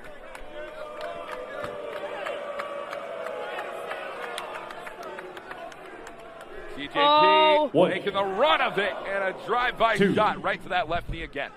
3. That knee pad does not do much to protect the knee of Tetsuya Naito, especially with pinpoint accuracy, the like that TJP has. And when you have a history of knee injuries, Walker, I mean, it's never quite the same. You're constantly re-injuring yourself on some sort of micro level every time you take a step. Meanwhile, speaking of taking a step, no pun intended, but TJP has just... He's grabbed the metal ring steps. And we're taking this one a little bit literally. TJP making his own climb back to the top. 15. At 15. 16. Well, we're seeing it here. TJP. 17. A lot of confidence here for the challenger tonight. And look, Taito Nakabayashi is basically begging him to get back into the ring. And finally. Yeah, I wouldn't want to toy with an official the likes of Taito Nakabayashi, but TJP willing to risk the luck. Here we go, over the top, Senton and Tamiko. Just squarely to the cover here for control. TJ, and it's 2. A lot of maneuvers that could be pulled out for TJP. Should that be necessary, that TJP clutch, the leg lock. Oh, inverted. no. This isn't good. Oh. Naito not even able to run across the ring. And Walker, this is exactly the scenario that I was talking about. Doesn't matter who is going to challenge Naito. It's going to be Great-O-Khan next, but whoever it ends up being for Zack Sabre Jr., Naito is going into his next defense injured. Yes. There's no way that he does not come out of this match with TJP with that knee in agony, and TJP is just picking him apart. Especially after the poor performance Tetsuya Naito had in G1 Climax. He needs a big victory, and it could come in the form here tonight in our nation's capital of Washington, D.C. Oh, man. 5 minutes have passed. 5 minutes. It is only 5 minutes that have passed. We do have a 30-minute time limit on the clock for this matchup, should it get to that point. I mean, you know it feels like a lot longer than 5 minutes have passed for Tetsuya Naito. He's been trapped in this submission now into a Muda lock. Naito trying to just crawl on his elbows. And to the bottom rope, the World Heavyweight Champion makes. You know, you may not be able to tell from looking at these two men, but TJP, actually the veteran over Tetsuya Naito, made his debut back in 1999. It took Tetsuya Naito a little bit longer to make his first appearance in professional wrestling out of the No-Gay Dojo. TJP with all those years, worlds traveled, is constantly evolving. We're seeing a lot of that right now. The evolution leads to this. Yeah. No one's ever called TJP the pinnacle of disrespect, but this is much more than serving up a little bit of a gift to our Washington, D.C. faithful tonight, Veda. I mean, you have to wonder, how much of this is TJP proving a point? Like he said, he wants to be a more open weight competitor. He wants to go up against everyone. If he can take it to the IWGP Heavyweight Champion, no, this isn't a match for that title, but it would have huge implications. And TJP shoots right through that skull of Naito. Well, I mean, let's make some predictions here, Veda. Should Tetsuya Naito beat Great-O-Khan? Should Tetsuya Naito beat Zack Sabre Jr.? If TJP beats Naito tonight, well, TJP could be up next for a title opportunity. I mean, that's how Great-O-Khan earned his opportunity coming up. He beat Naito in the G1. Exactly. Tetsuya Naito, that back elbow brings it in. Manhattan drop here in D.C., and it's coming up, it's coming down, but he's going to take his time with it.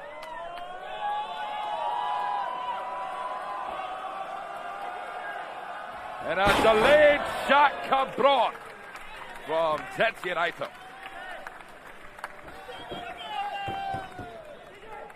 This is valuable moments of recovery time for Naito as well. Moments to regroup and moments to rest as TJP struggles to get back to his feet.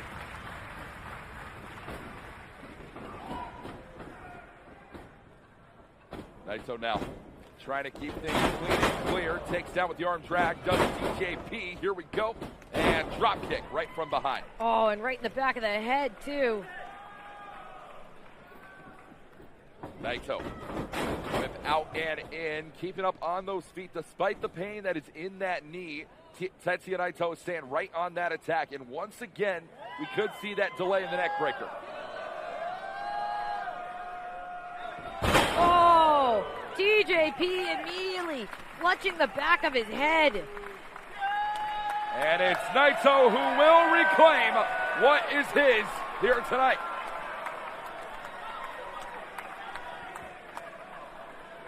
And we talk all the time about the difference between big match Naito and regular match Naito. If Naito's keeping the shirt on, well, Cabron, you got another thing coming for you. That man does not respect you as an athlete.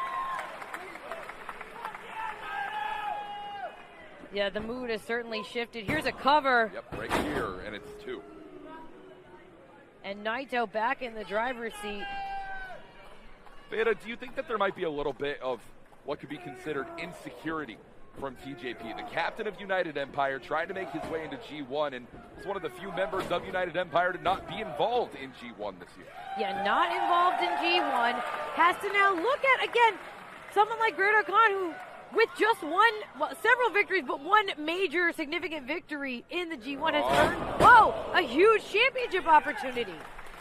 I mean, again, the stars have aligned for many, many members of United Empire. Right now, though, TJP is just seeing stars. Yeah, Naito's in control. Those stars being sought after. That Esperanza takes down TJP, and Naito wants to will these people back to his side. And should we see it out of the corner? Wait a TJP second. caught here. And that classic stretch driven into TJP back during his time training in the Inoki Dojo. 10 minutes.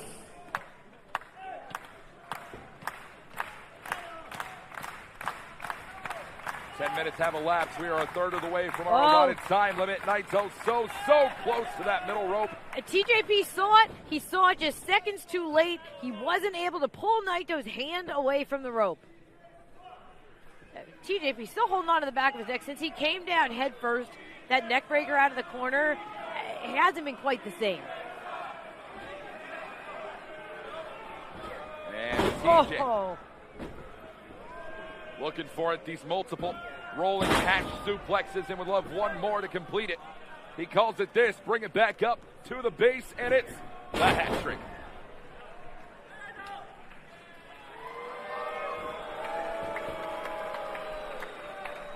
Naito's down and TJP pointed up top.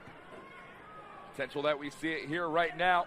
That Mamba splash could have been the game changer out on his feet. And Naito right back into it. And Naito to bring it in and down. Tornado DDT spikes TJ down.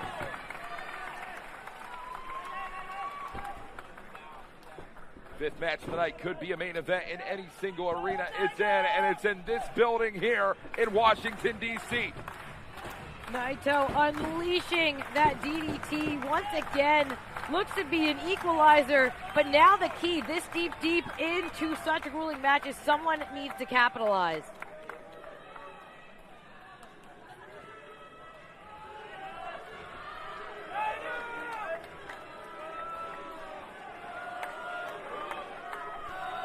TJP needs this victory tonight. Tetsuya Naito needs this victory tonight. And only one's going to be able to claim it in the end. TJ wants that tornado of his own. Oh, no. Naito taken down here in the corner. Oh, what in the hell? TJP inadvertently taking out our official.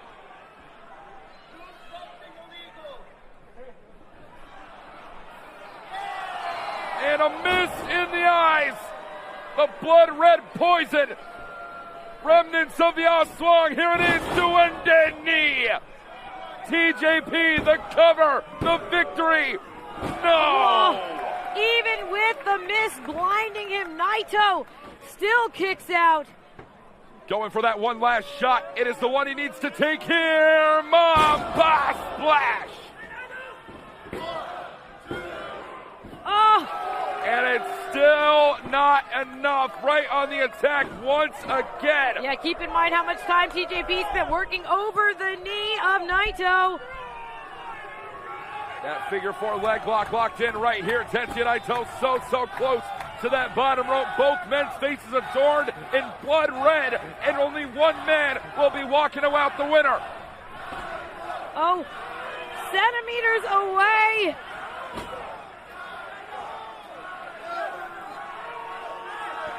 Tetsuya Naito has to make it to this bottom rope. TJP could try and reposition, but it's too late. It's too late.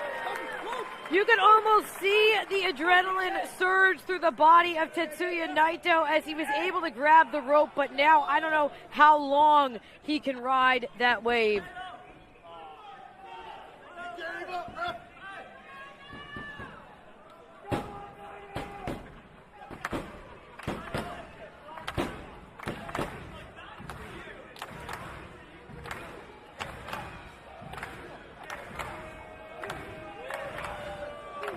TJP wants one final kill shot.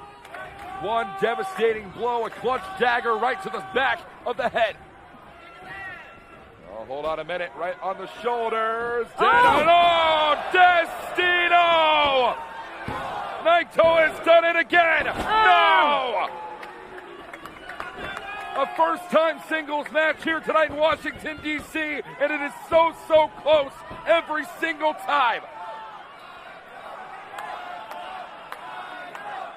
Able to turn that into a modified Destino. Somehow TJP still in it, but look at Naito. He is determined. He's got sights locked. Oh no! And Naito step up insecurity, changing the game one more time. Has to look for it. He's got it. He's got it. No. Corriendo brought through, and he's done it again.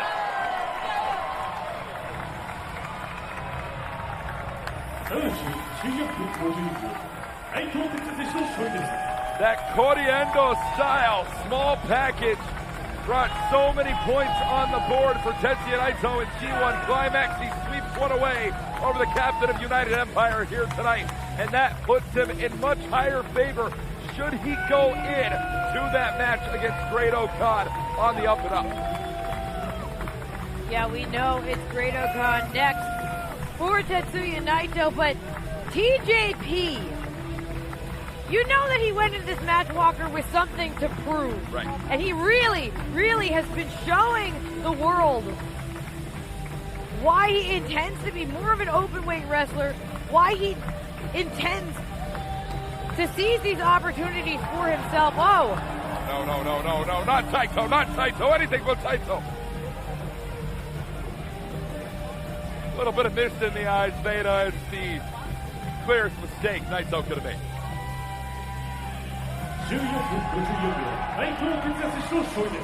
But you're absolutely right. You're absolutely right about everything that you're saying, Van Scott. TJP is a hell of an athlete wanting to take on not just one division of competition, but every division of competition. It is about no limits for Capitan TJP, but it was not enough to pick up the win over the IWGP World Heavyweight Champion.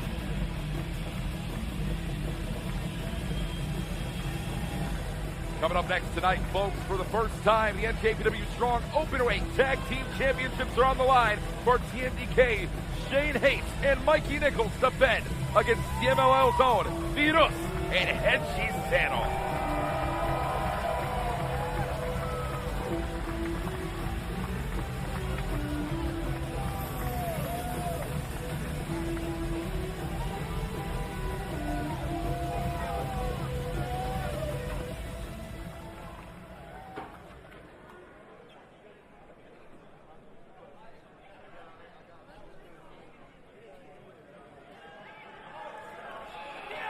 第6試合ストーン無差別級タッグ選手権チェン30分一本勝負を行います。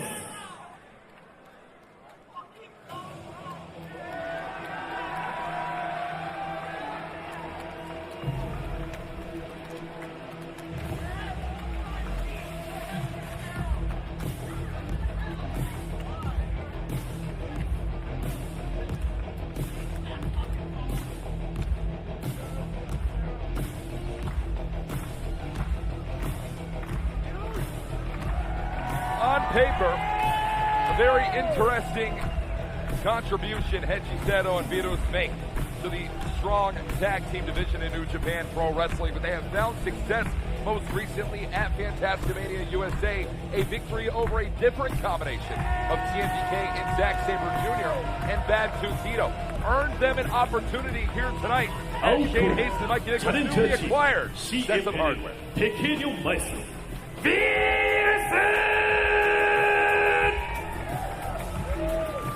火炎の魔術師エチセロ And it's certainly significant that victory at Fantasticmania came against, like you said, a combination of TMDK, of Zack's group, as Hechicero says, because Hechicero and Zack Sabre Jr. just continue to orbit around each other in our wrestling universe. But now, it's another TMDK combination. This, the strong openweight tag team champions, Shane Hayes, Mikey Nichols.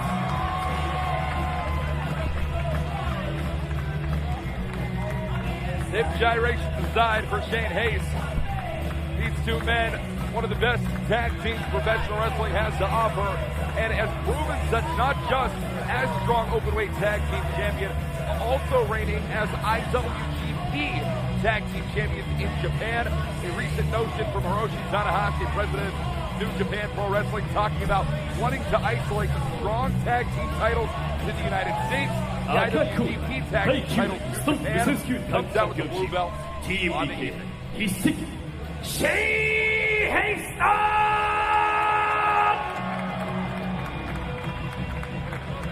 Mato Mikey Nicholas.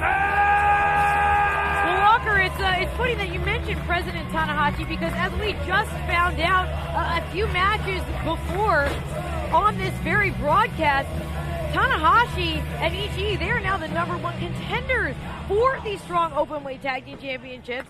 You know that Tanahashi and Ishii are watching this match very, very closely.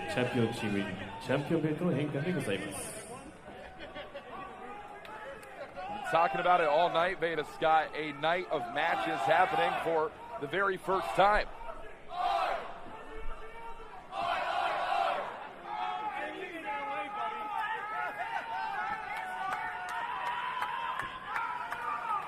Well, Mikey Nichols and Shane Hayes, I know this from personal experience.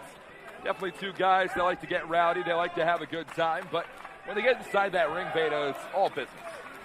It took Hayes and Nichols a very long and grueling road to finally claim gold in New Japan. And after that journey together, I mean, like you said, they're having fun, but they're taking this more than deadly seriously.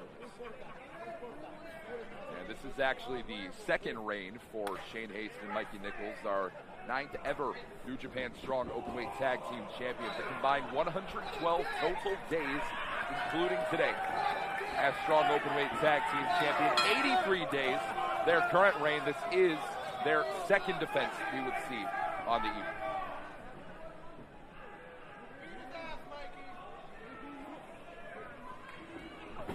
Start off here tonight, Mikey Nichols, Hechicero. Can we talk a little bit over the past calendar year about the groundswell of support that Hechicero has gotten in professional wrestling? Wrestled for 20 plus years across the Mexican independents, across CMLL, and only just now within the past 2 or so being regarded as one of the world's best. Yeah, I mean, just shoulders down. Just 2. A magician, a sorcerer, an alchemist when it comes to submission wrestling. And really it's been highlighted by, as we talked about a little bit in the opening moments of the match, it's been highlighted by his ongoing rivalry with Zack Sabre Jr. Yes. To determine truly who is the best wrestler in the world. And isn't it very interesting to see just the power that a platform can have on a wrestler's career? Go 20 years going virtually unnoticed outside of Mexico. Now Hechicero is getting chance in an arena in Washington, D.C. and UK at the Copper Box Arena. We're seeing this groundswell of support for Hechicero, but might grow even bigger should he be able to pick up a future victory over Zack Sabre Jr. For sure, and you can also say something similar about Hechicero's partner, Virus, a renowned Yave Expert, a renowned trainer in CMLL. Whoa! As Hechicero takes back control. And it's only 2. Who now having these strong tag title opportunities again as a team with Hechicero. It could be even more high profile. And TMDK, they know that. They know that they cannot out-wrestle these 2 experts. That is not a criticism of TMDK. Not at all. Former CMLL World Heavyweight Champion is Hechicero. Current strong openweight tag team champions defending. Here's Shane Haste. Interesting comparisons to be made between Hechicero and Virus and TMDK. Hechicero and Virus, not a typical tag team you'll see in the CMLL ranks. First teamed alongside one another back in 2008 in Monterrey, Mexico. Same can be said for TMDK's Haste and Nichols made their first time teaming back in West Australia in 2008 as well.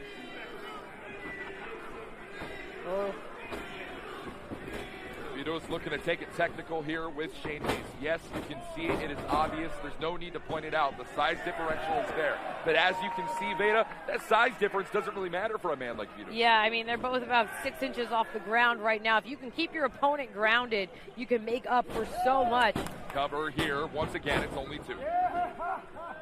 El Pequeño Maestro. That is a master with a lack of size, so to speak. 55 years of age to become a tag team champion in New Japan Pro Wrestling at that age would not be unheard of, but would be the first time for strong openweight tag gold. Shane Haste immediately shutting that down. Whoa! But just like that, Virus able to escape. Taking all 5'5" of himself and 6 foot of Shane Haste back down to the mat. Here we go.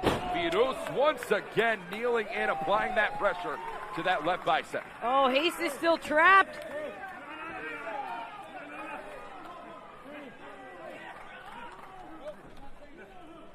Haste with that strength advantage powering through. Beautiful. Here we go. Once again, Virus manages to take down. It's that Yave style so commonly talked about, emanating out of Mexico. Here we go again. Crucifix 2 once more.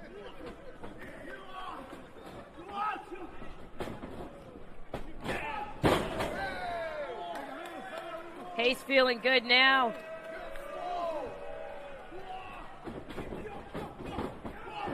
And it's Haste out. Yeah, that celebration maybe was a little premature. There's one thing that was proven back in G1 Climax by our good pal Yuya Uemura. It's that simplicity can get the reaction, can get what you need out of a professional wrestling match. A victory as well. And Virus keeping it simple, flashy as it may be. Yeah, sometimes you just got to zhuzh it up a little bit because you can. Well. Oh, and speaking of Virus. Oh. Recomposing the limbs of Shane Haste. And Mikey Nichols, he had enough. And, oh, God, our official goes down. Hechicero and Mikey Nichols came to blows just for the time being.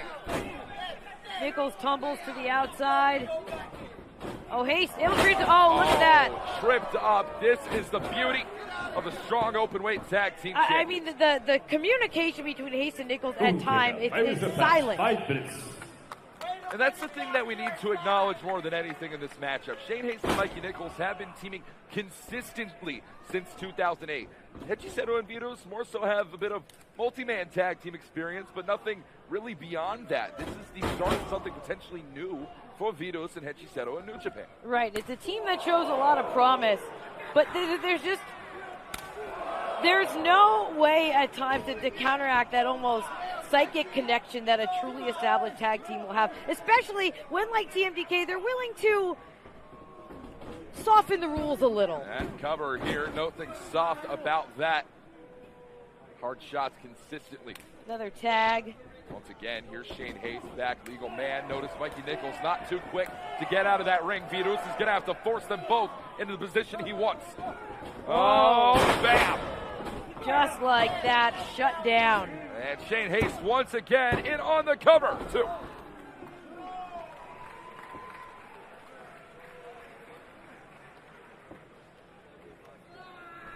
These two teams have never faced off against one another before. Yes, Hechisero and Virus may have a win over TMDK. That's really only in name.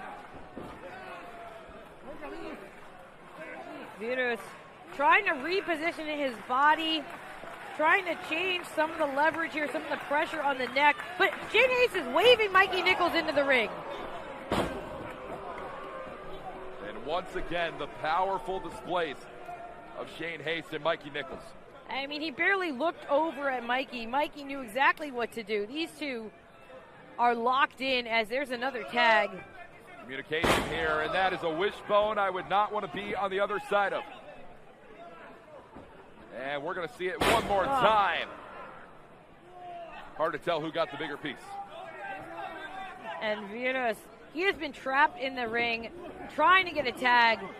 Trying to escape underneath. Your fingertips away from Hechisero. And Mikey Nichols, try as he might, has to bring back to the center. Hechisero taking that at ringside once again.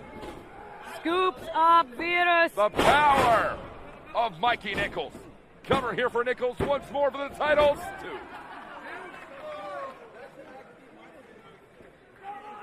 El Alchemista del Ring. Hechisero wants to make his way back inside the fray, but it's going to be a long ways away, Veda. We are seeing frequent tags by Hayes and Nichols. It is what it takes. Anything that it takes. Virus off the bottom rope. Takes down Shane Hayes. Mikey Nichols underhooked. Oh, and miscommunication at the station. Cover here. 2 once again. And here's Hechisero and Alchemista del Ring. Hechisero was waiting for this tag. He's taking on both members of TMDK at once. And it is so scary to see a heavyweight move through the sky like that. No, he can take it down any which way, just like that. Picks the leg out of midair. Beautiful.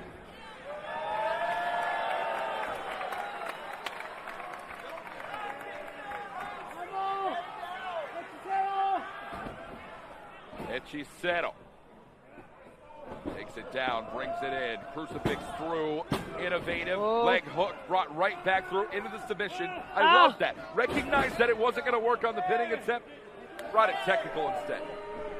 And really, the only way Shane Hayes was getting out of that was with the help of Mikey Nichols. That's exactly what we're seeing right now. Hechisero rolling towards the outside. Still Virus. the legal man, but Virus fights back into this match instead.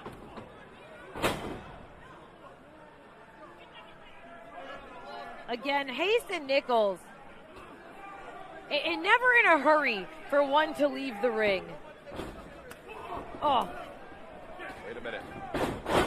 Here's Hechisero back inside the ring, underneath, brings the arm. Mikey Nichols in trouble here. And bam! Knee strike right on the button. The crack of that knee. And don't turn around, Hechisero. And Virus Hurricanrana. Virus ready to go. Taking to the sky, airborne illness. And it's Virus. Cut off and chopped down by Mikey Nichols over the top. Here's Hechisero again. Look behind you. Schoolboy Shane Hayes. 1. Hechisero frantically kicking out, but got caught with that roundhouse. So precise is Shane Hayes. It's the power bottom from Shane Hayes. No. Vamos, Hechisero.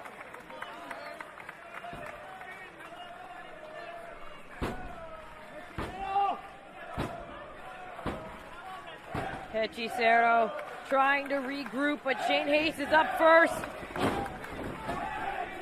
Hechisero, oh my God! Tilt-a-whirl driving down, and Mikey Nichols has to break it up again.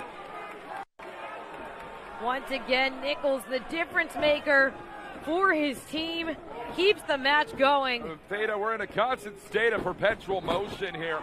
Something's got to work out in the end, and Hechisero might have just found the key to victory.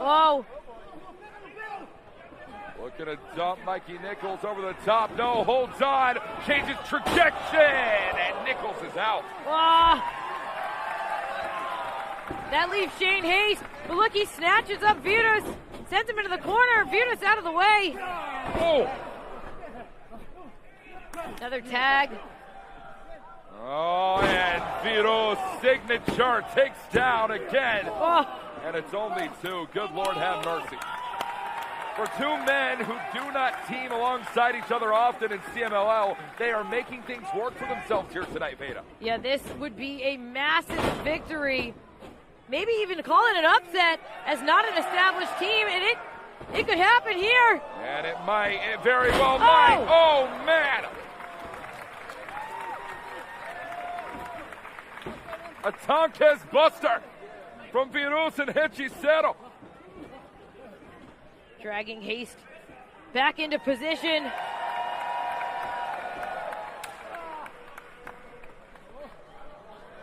Whoa. Shane Haste all hung up. Oh, and Virus helps him back down. That's it. New champs. It's nearly, but nearly's not enough tonight. Good God, Veda, we could see this one go to the 30-minute time limit if this keeps up. Oh! And she said, oh, Mikey Nichols planting down. Nichols swinging a miss. And Virus, smaller the stature, harder the impact. Virus with a drop kick. Looking for a cover. Right here on 2 Nichols, and it's 2. Oh, now Virus, he's making this? the climb.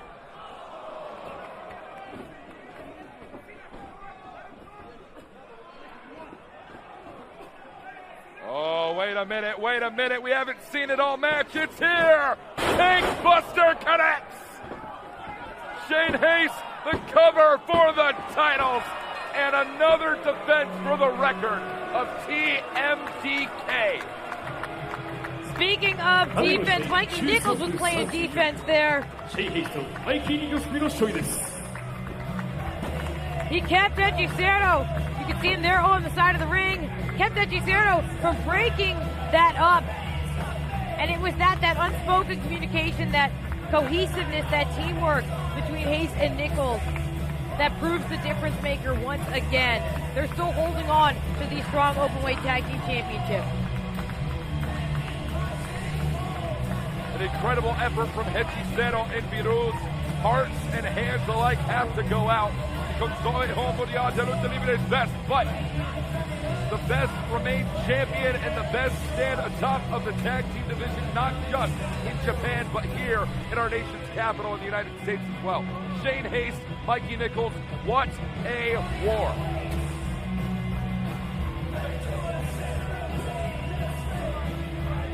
Walker, did Mikey Nichols take your water? Did someone take your water once again? Yep, that's become a common theme around here. Like a fountain or something. Rude. You said it though, Walker. Hechicero and Virus, they're really coming together as a team and could become an entirely new sort of threat. Oh, what's this?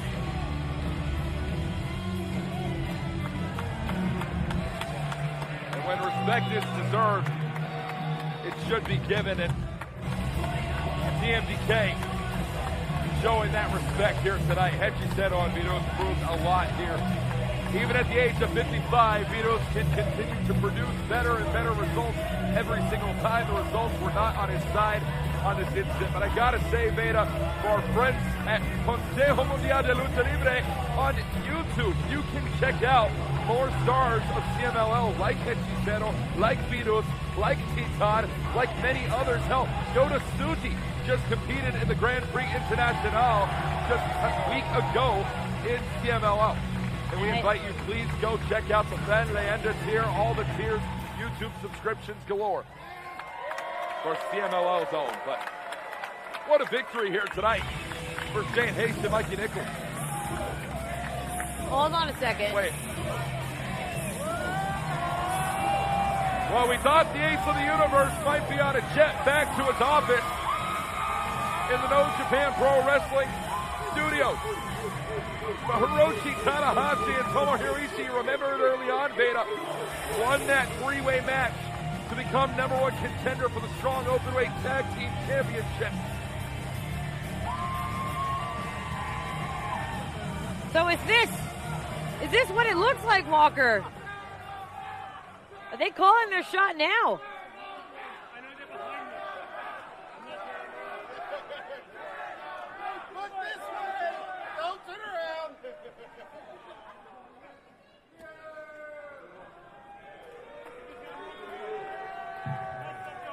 Wait a minute, it looks like we're going to be hearing from one of these men tonight. And that man, the president, the ace of the universe.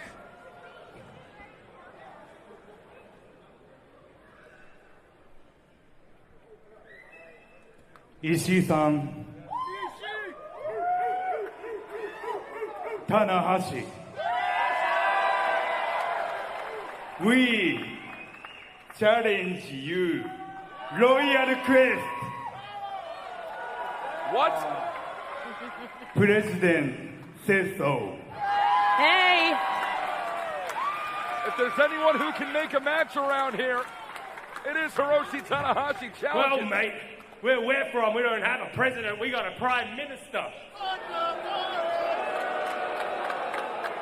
But where I work, we have a president. So, you want to challenge us for these strong tag titles at Royal Quest?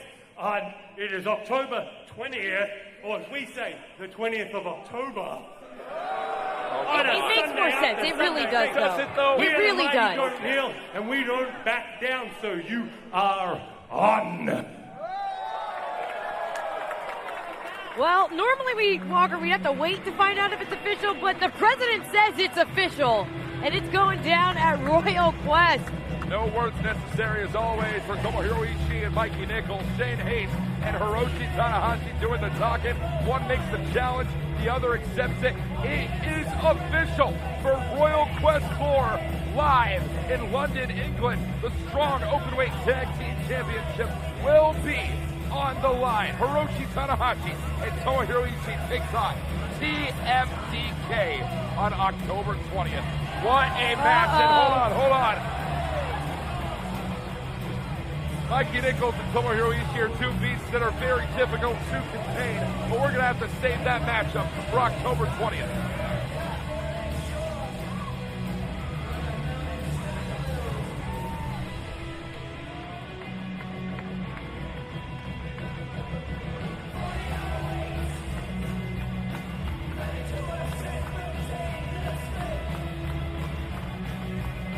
この無差別級タッグ選手権試合はシェイ・ヘイスとマイキー・ニコス組の勝利です。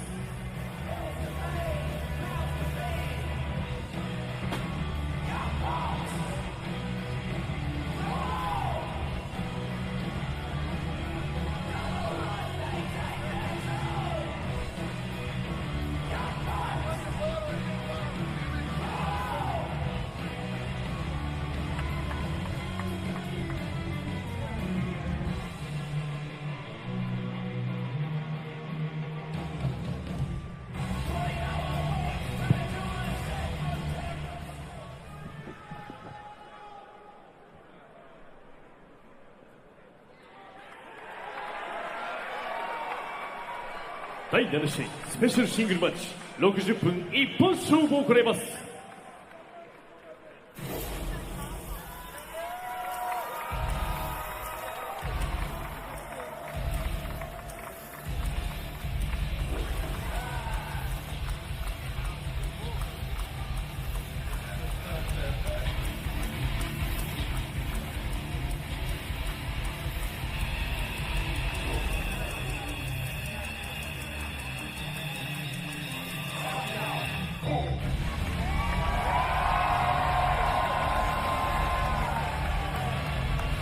One of the most enigmatic personalities professional wrestling has or will ever see.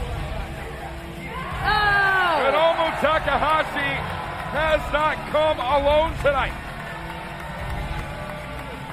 Many iterations of Daryl down the line brings the newest generation. El Hijo de Daryl has hit Washington, D.C., and Hiromu Takahashi has done the exact same. Folks, It is a rematch. We were there live in Chicago, Illinois. Many of you were as well.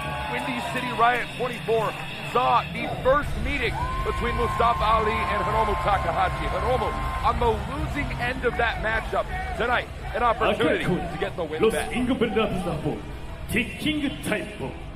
Takahashi Hiromu!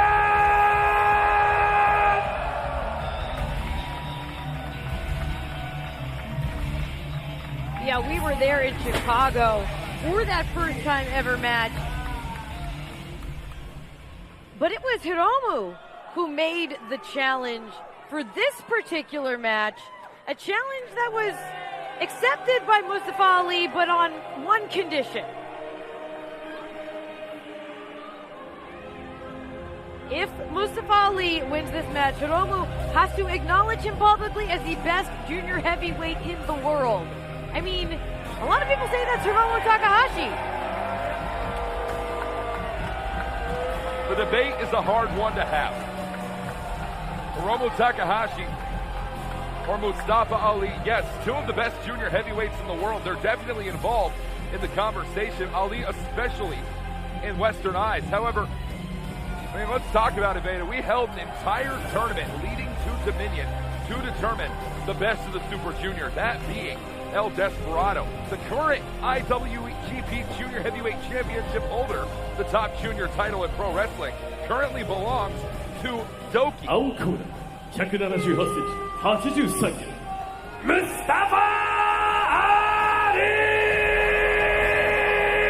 But tonight, all of that is being overlooked in favor of Mustafa Ali. That is in Mustafa Ali's eyes only. It's not Hiromu who's running around calling himself the best junior heavyweight in the world. That's Ali.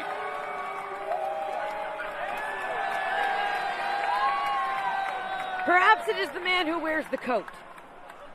But the thing is, you gotta know that Doki is keeping an eye on this matchup, because if you can claim the at least metaphorical title of best junior heavyweight in the world, then obviously you are looking at a championship opportunity in your near future. At least you're going to argue for one. Yeah, you're absolutely right. That's a great point to make, especially knowing that it was a singles victory over Hiromu Takahashi earlier this year that started that rise in momentum for Doki to become IWGP Junior Heavyweight Champion back in Tokyo. April 12th, 15 minutes, 8 seconds that Ali and Hiromu Takahashi went back in Chicago, Illinois, and a very different start to this matchup than we saw then. Hiromu was not afraid to take things, well, not technical, but rather comedic with Mustafa Ali. Toyed with the then TNA X Division champion. A lot of covers attempted here, not any successful. Here's the one count. And Ali right into success. Whoa! That one, fairly close. Oh, yep. It's going to be very interesting to see what sort of strategy Hiromu Takahashi looks to take. Does he want to toy with Mustafa Ali? Well, the singles record between them, 0-1 in the favor of Ali. That paints a different picture for Hiromu's attempt. Yeah, I mean, we know that that is a zone where Hiromu is extremely comfortable, and we know that is something that gets under the skin of Ali, but like you said, going into this match, there's a lot on the line, and Ali has that victory over Takahashi. We get into the collar and elbow here. We talk about the differences between these two men. Can we talk about a personal difference for Mustafa Ali when they faced off back in April? Well, Ali walked in as TNA X Division champion, and you know very well, Veda, he is no longer TNA X Division champion. Yeah, has since lost the X Division championship, has since had to sort of regroup and pivot a little bit on his campaign, but he remains undefeated here in New Japan. He'll be more than happy to tell you, and he intends to stay that way and get things back on track. Yep, that is the very important part for Mustafa Ali in New Japan Pro Wrestling. Undefeated in singles action, in action overall on the Cerulean Blue. That recent victory in Ontario, California, they were there live, Veda, buy-in action against Leo Rush. We'll see Leo Rush in action later on, the strong openweight title. Yeah, that match against Leo Rush, it was another huge victory for Ali in New Japan, but it didn't come without some controversial moments, and I have to wonder if Hiromu is on the lookout for that. Ali, whoa! Oh, good God, have mercy, right in front of us here at ringside.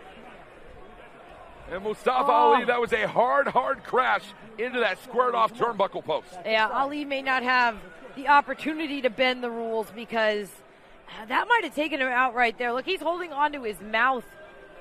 Very well could be looking at a broken or very much dislocated jaw is Mustafa Ali. A downward stroke of luck. Oh, no. Oh, whoa. El Hijo de Daryl, no. Fuck you and fuck Daryl. Well, Mustafa Ali calls El Hijo de Daryl nothing more than a stupid doll, but Daryl has served as much more for Hiromu throughout his years. Whoa. Ooh! Oh, and rolling onto the concrete floor. Daryl, he's been unmasked. Somebody get a towel, a washcloth. Ali, again, just part of his bitterness seems to stem. Oh no. Hide his face from the cameras, production crew. What are we doing? Mustafa Ali, don't do it. That feline has a family. Okay, no, it's fine. No! Oh, come on. In the eyes of Mustafa Ali, El Hijo de Daryl may just be a doll, but he is much more. He is the spirit that embodies Hiromu Takahashi. Here comes Ali with the neck breaker. Signature of Ali brought into the cover. Beautiful bridge there from Ali. And it is only going to be 2.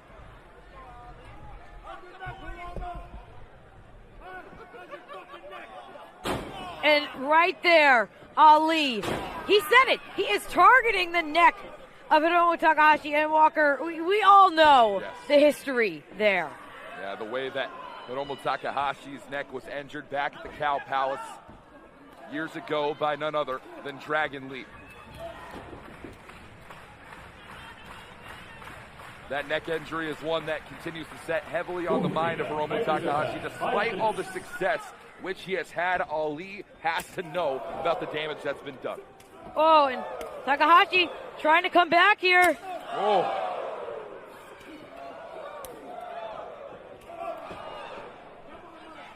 Hiromu wanted that line, and instead, Ali, German suplex, plants down. Ooh! Bell clap positioning, brought right through, and out, twist and shout, reversed in for Ali. Cover here for Ali, and it's 2. Just a 2, but once again, zeroed in, focused on the neck.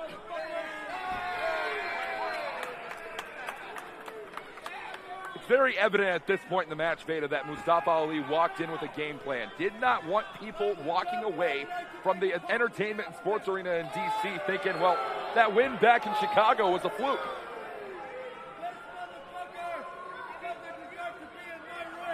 Yeah, he has been calculating and cold in his assault on Hiromu's neck. Now just dumping him to the outside. It's been that downswing and luck Ali has had that is up to the aggression. Losing the TNA X Division title to Speedball Mike Bailey at Slammiversary. Losing his challenge for the TNA World title against Nick Nemeth. Hold on, Hiromu, wait. German suplex on the outside. And Ali nearly unaffected, but that's going to do the damage done. Hiromu with a smile, but then collapses in exhaustion. Certainly, though, did his own damage to Mustafa Ali's neck. 1,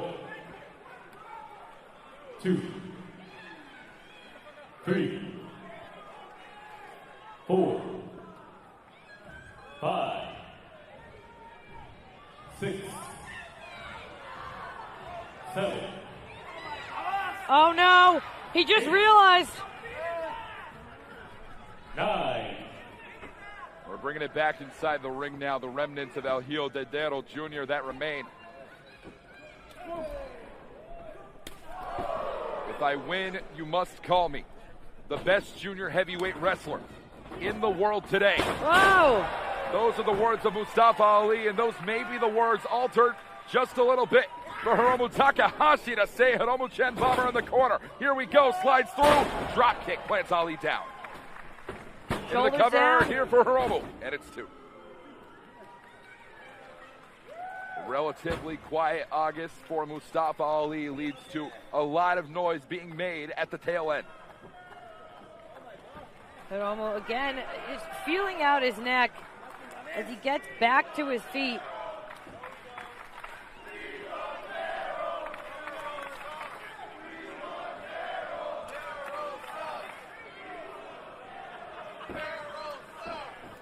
Takahashi goes for Ali. Oh, Mustafa keeps his feet on the ground. Hiromu, could we see time bomb from that position? Absolutely. Will Ali avoid it for the time being underneath that line? Here we go. Hiromu Takahashi has Ali up, planted down, sit out, suplex slam into the cover here for got him. It's 2.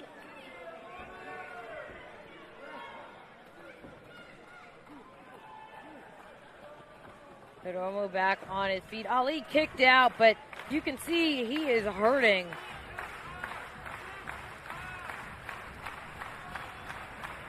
An opportunity for Hiromu Takahashi to build momentum for his upcoming Never Openweight Championship match against Hinare September 9th in Korakuen Hall. Oh, big flurry by Ali. Oh. Ali now drop toe hold. Oh gosh, on the bottom rope. Shots like that have ended careers, ended lives before. And Mustafa Ali has Hiromu barely breathing, hanging on for dear life on that bottom rope today. Oh no. Sizing up, could be picture perfect. And Ali with the Hiromu-chan bomber. Grounded. That is beautiful execution. Ali turned inside out on the outside.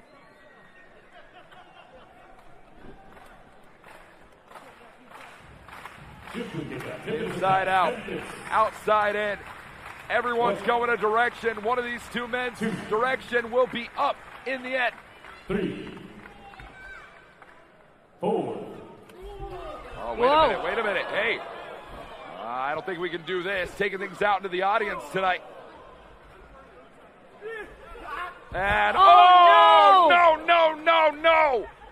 That could break your neck in any situation, but we know that Hiromu Takahashi has a history of neck injuries, and what is this? It might have already done so, Vade. I mean, we might need to call this one very early.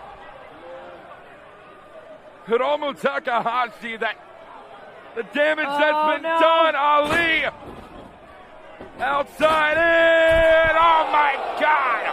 And lands on his feet.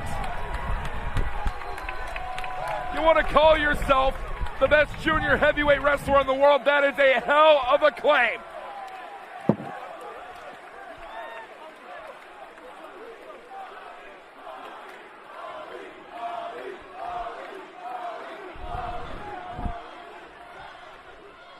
One, 2. Hiromu Takahashi barely mobile now. The damage that's been done, it's not only going to affect the neck, Veda, it's going to affect the rest of your extremities, your arms, your legs, the shockwave down the spine. Yeah, Takahashi laid out as Ali goes up top. Maybe thinking 450. Oh no! Hiromu barely up to his feet, barely avoids the best shot Ali had in his arsenal. Mustafa Ali got launched.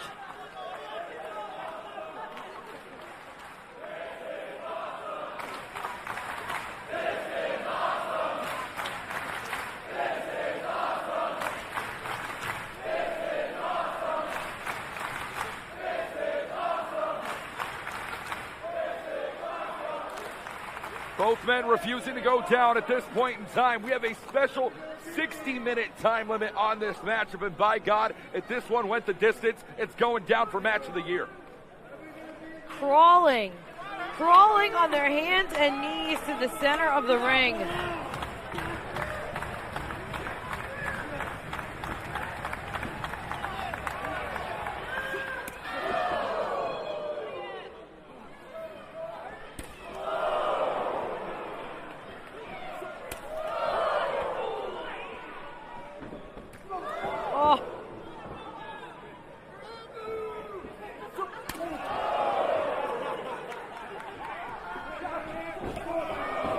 time they both had the same idea. And only one of them is going to win out in the end. Two great minds thinking alike. The best of the juniors here.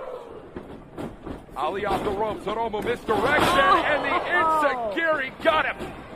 Ali. Hiromu. Oh, no. Bomber buttons down Ali. Turned inside out. Hiromu Takahashi is well and alive in Washington, D.C. You can feel the energy shift tonight. Wait, no! And it shifts Ali! back the other way. That leg trapped right here. Mustafa Ali has that STF lock in deep beta. Again, that is not good news when you have an injured neck, wrenching back on the neck, the chin. And if Hiromu's going to make it to the ropes, he's going to have to drag Ali with him. Hiromu finds the closest set of ropes and has his eyes locked. As open as they may not be right now. On the target, arm trapped here by Ali. Great technical ability. Mitchell right there. Even if it's a verbal submission. Oh, Hiromu made it to the rope somehow. And Ali holding onto that submission as long as he can.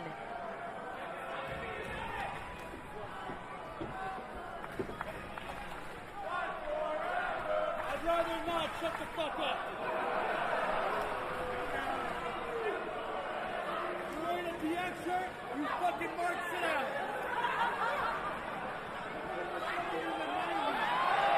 Mustafa Ali taking his sweet time, jaw-jacking with a rowdy Washington, D.C. audience. I mean, you know he feels fully confident right now as he drags Hiromu back into position.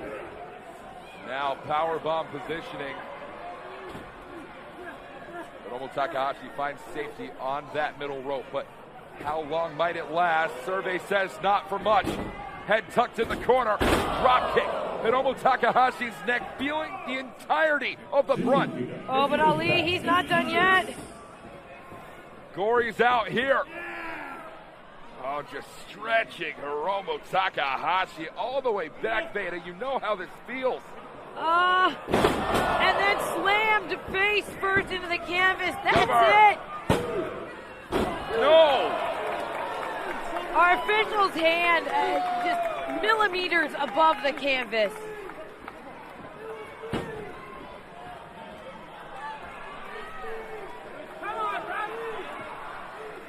To call yourself the best means to beat the best. Famous men before you and I said that to be the man, you have to beat the man. Well, the two best men in this arena stand toe-to-toe here, and it has to come down to this. Ali says he has to do it. No, he's not going to do it. Not by a long shot here. Oh, what an uppercut. Oh, hold on. Hiromu backslide. Not enough. Once again, underhooked and driving down Mustafa Ali. Cover here for Hiromu. Hiromu collapsed into that pinfall. Ali somehow able to rise to his feet. Hiromu up on the shoulder. Might have been taking time bomb there, and instead, there's a poison rana. And Hiromu Takahashi will not go down.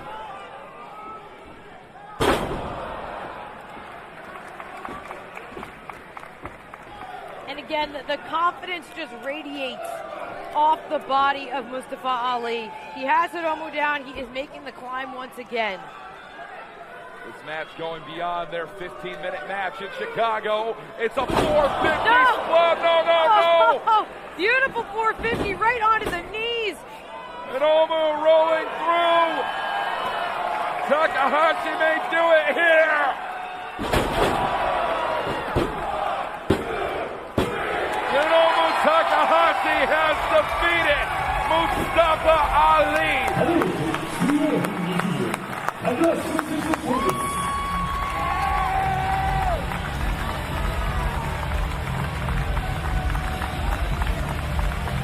Absolutely incredible battle here in DC Walker.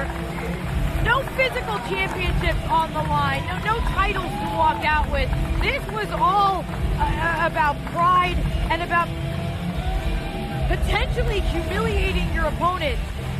And in the end, Mustafa Ali, he didn't win. He didn't. But I think I'm beginning to understand a lot of the arguments in the campaign now. It is not about the titles held, but the monikers claimed. And for long periods of time, we have called Hiromu Takahashi the best junior heavyweight wrestler in the world. But is Mustafa Ali willing to admit that himself? Okay, they're saying they are 1-1.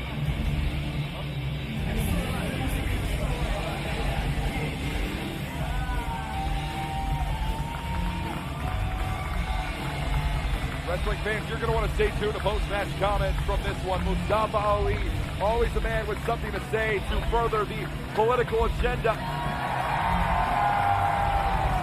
One of the most despised politicians, and that's saying something in Washington, D.C. Mustafa Ali will be having a microphone in his face later on in backstage comments. But for now, a victory for Hiromu. You're right, it is 1-1.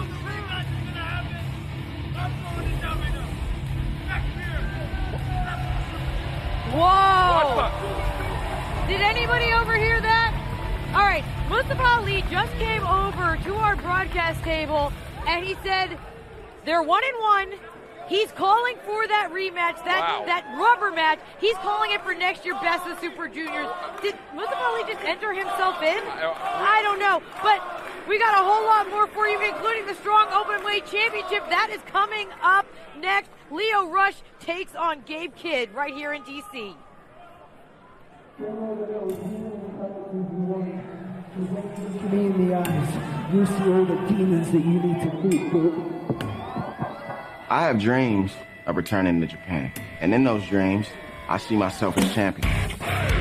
Gabe Kidd, you like to bark a lot, right? But be careful who you show your goddamn teeth to. I'm at home in the chaos.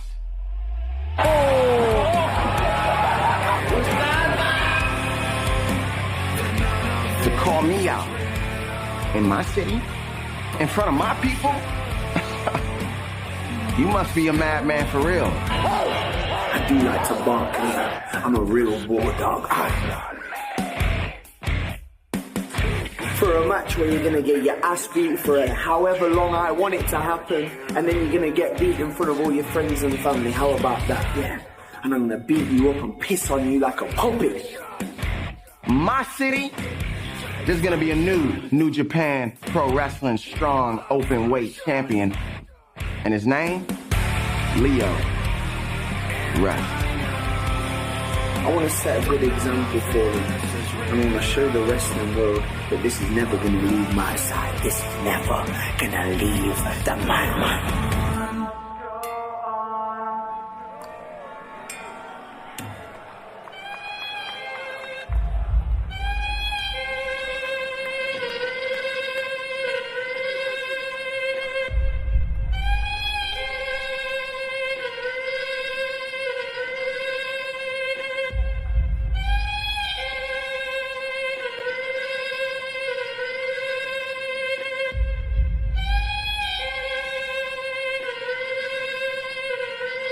Drew on the key, so this now.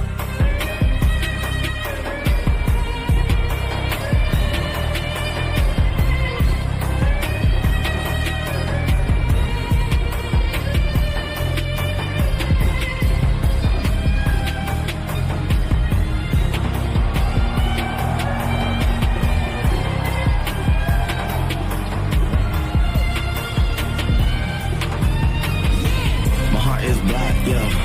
I'm about to go psycho. I'm hungry, starving. Came for all the titles. Look at the fashion. I belong at Mac. Looking like this, looking like diamonds, looking like ice. I'm cold, I'm too nice, I'm too smooth. Look how I move. They say that I'm Master Mom, a goat, a threat, the best. That's me. I've been on I'll Be Me. Been popping up on TVs. I've been watching my haters bleed.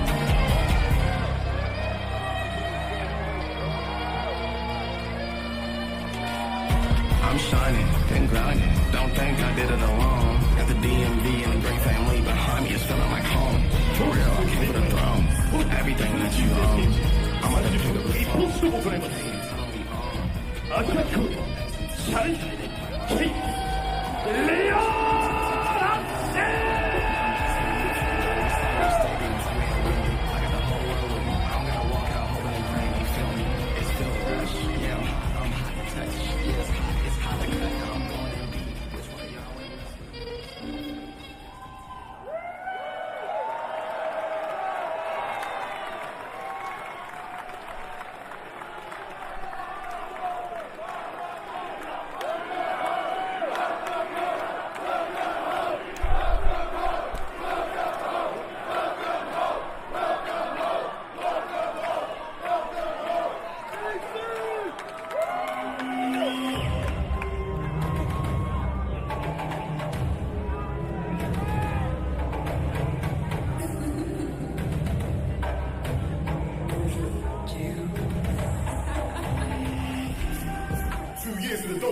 Now finally the kids are caged.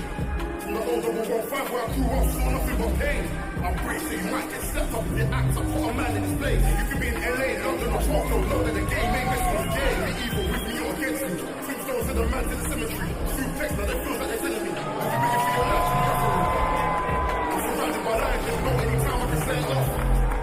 Understand that the work that I'm putting in the door. Matt Joseph, by the NJPW Strong Openweight Champion himself. A situation you do not often see in the world of professional fighting. Gabe Kidd, the champion, throwing down a challenge to a soon-to-be challenger, the man he steps in the ring with tonight in Lio Rush. A goal of Gabe Kidd to bring the Strong Openweight title back to the roots which it was founded in, as an openweight championship in New Japan Pro Wrestling. The top junior heavyweight Gabe Kidd's list had was Lio Rush. It's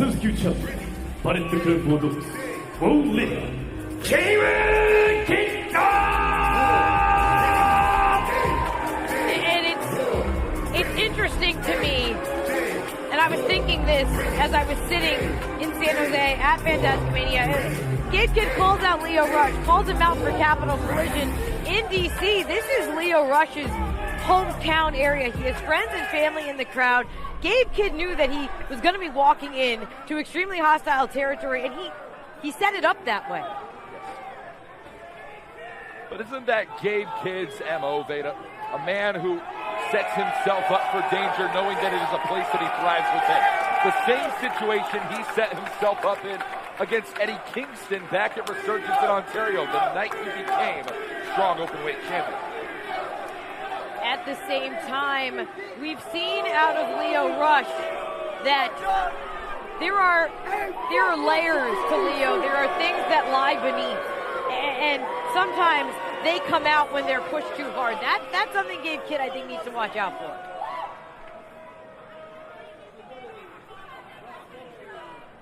I want to send a massive shout out in the early goings of this matchup. Drew Keys, Malik Dope, and Hiro Peacock on keys, drums, and violin, respectively, for that entrance, as well as dance crew, visual, opium.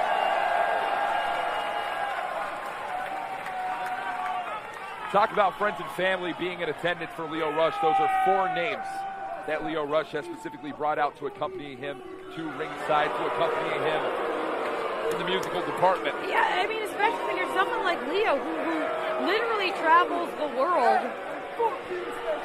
It might be rare to be able to fight in front of your friends and family, to come home, so to speak. Lio is really just luxuriating in every moment of it, and Gabe is antagonizing him. He's paying for it right now. The wait a second.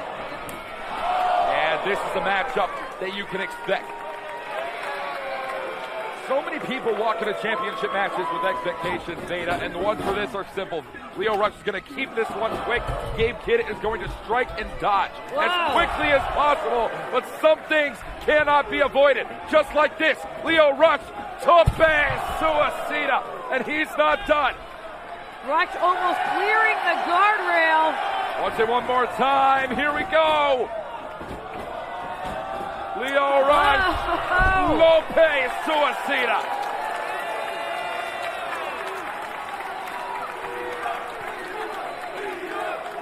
We don't often accuse Gabe Kidd of biting off more than he can chew, but wrestling consistently at the heavyweight Gabe Kidd has throughout his entire career, even back to the independents in the UK.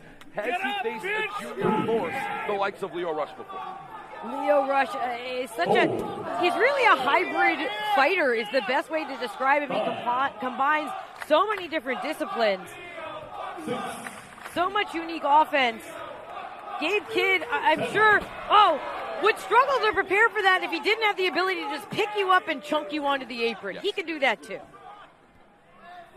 Veda, I know you followed the G1 Climax this year very closely. I'm sure you can agree that outside of the final situation, there is no one who took part in G1 34 who looked better in every single loss than Gabe Kidd.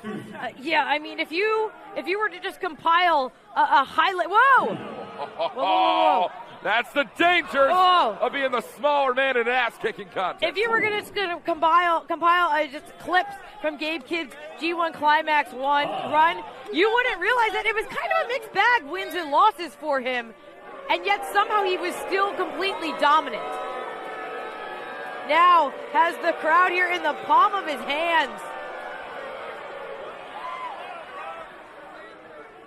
Short list of junior heavyweights have wrestled for the strong openweight championship in their career. Lio Rush being the first to do so against Tom Lawler back in August of 2023. Follow up with Clark Connors, CJP, one of the more recent, Rocky Romero, all the way to 2023. This will be the first junior fighting for the strong openweight title in 2024.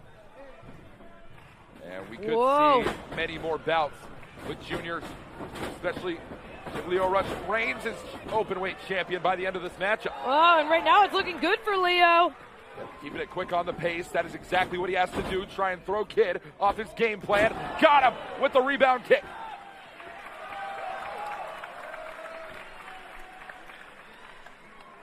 Lio Rush taking things from the heavens here tonight. Oh, Lio more than comfortable up here. Oh, but Gabe got out of the way. Yeah, right out and right through. That is a sick kick from Gabe Kidd to Rush.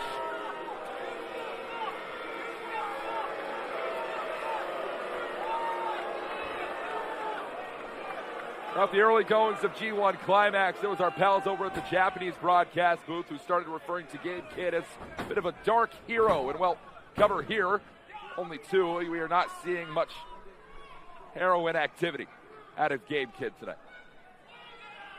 Kidd instead being extremely deliberate and calculating, seeming to enjoy every moment as he picks apart Lio Rush. But Rush, he's not going to take it lying down.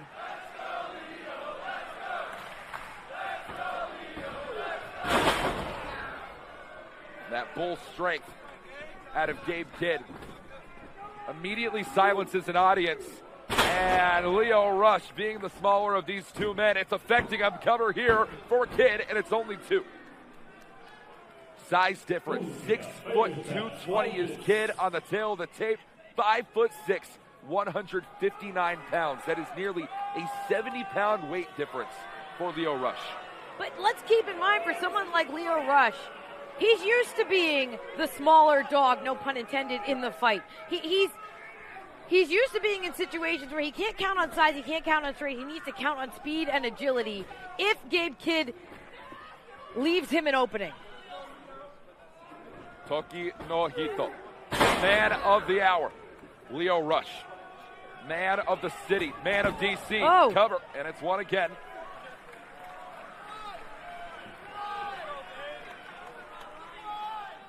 Any move from either of these men could put the other one down. The strong openweight championship on the line. One defense already for Gabe Kidd over Ultimo Guerrero. Wants to make it 2, wants to make it 1,000 by the end of his career. He said so himself. Willing to take on anyone, anywhere, and it looks like Gabe Kidd, like you said, has a list in mind. Maybe he's going to regret selecting Lio Rush because Rush is still fighting. Oh, Kidd trying to muscle up Lio Rush, and Lio Rush taking it technical on that standing base here for Kidd. The sleeper hold with the body scissors attempting to be applied, and Kidd is starting to fade here, Veda. Oh, he's going down.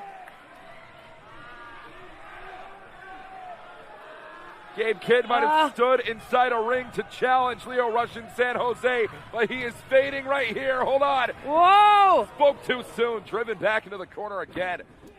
And it's back to that power game. And Lio Rush using Gabe Kidd's own momentum against him.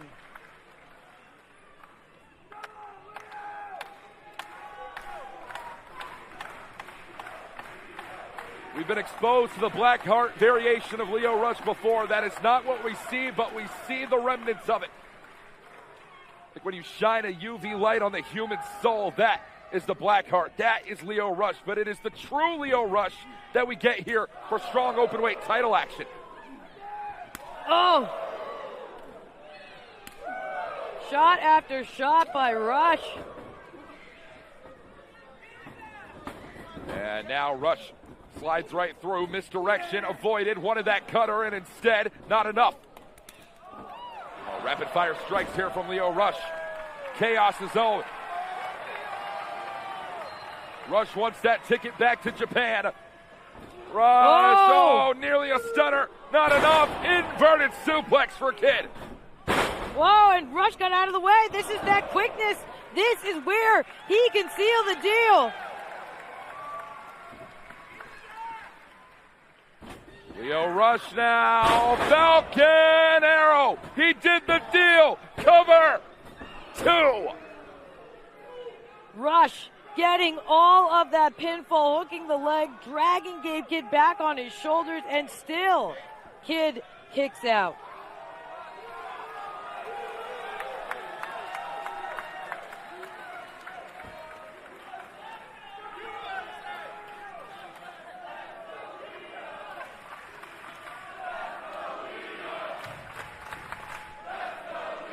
A lot of support here at Capital Collision here in DC, and it's all for Lio Rush.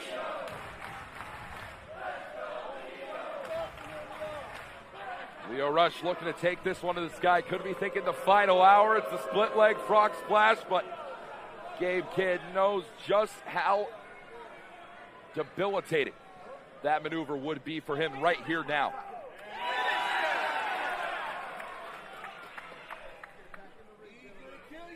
Oh, this is right out in front of us.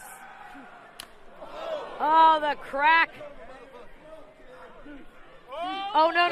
Oh, no, come on, Gabe. Gabe, no. Gabe, no, don't disrupt the English booth. Come on here.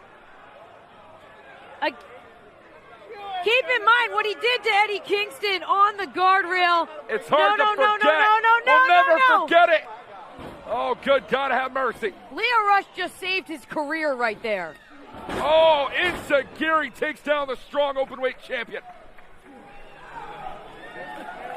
Lio Rush has saved it. Lio Rush has brought himself back to the dance, but can he dance with the gods who grace him this opportunity?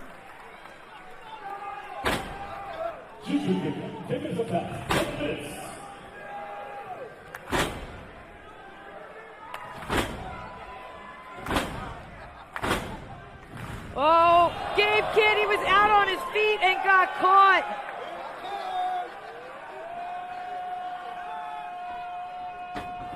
Lio, it's time to come up. No. Oh, Kidd. Scrambling into the cover. This could be it. No.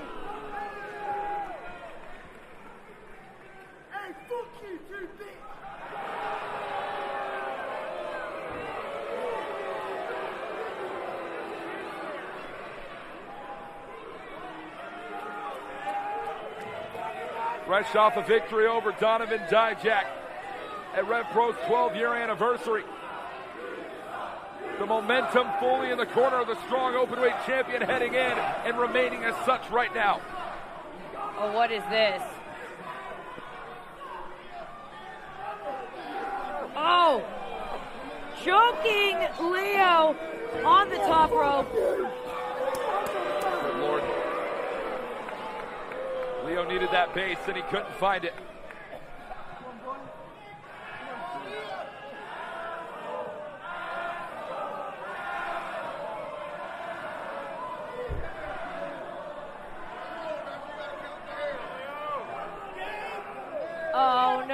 Oh, this is right in front of us. So dangerous. Whoa! Wait a second. Lio Rush out of mid-air reverses. And a spear from Lio Rush takes down the heavyweight. The spirit of the Blackheart lives inside. The come up. He got him. Lio Rush for the championship. No! It doesn't get any closer than that.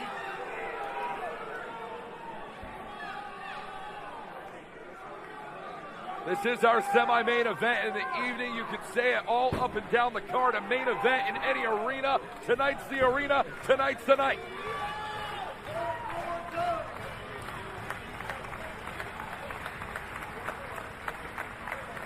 Rush gets right in Gabe's face. He's heading back up top.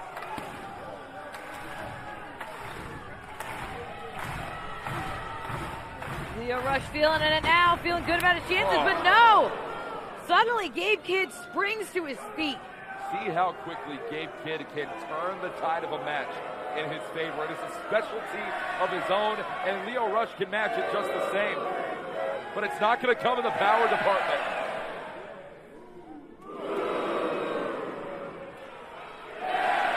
Oh, Rush.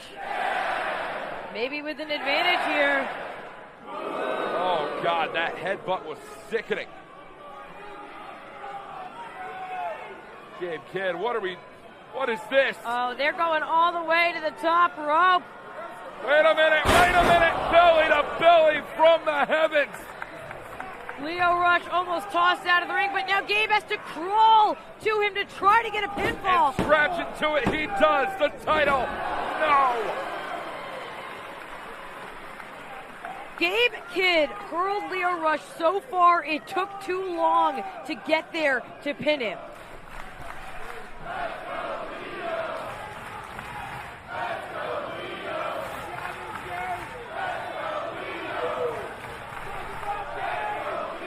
Gabe Kidd taking a lot of time, that split focus on the outside.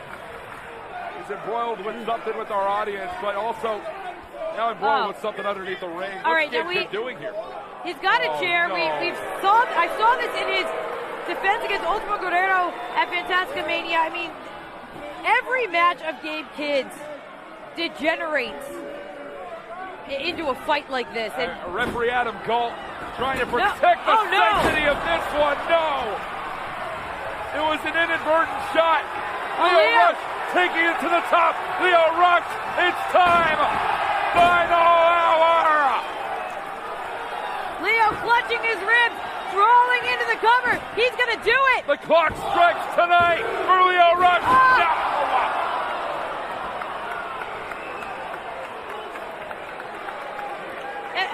A millisecond sooner.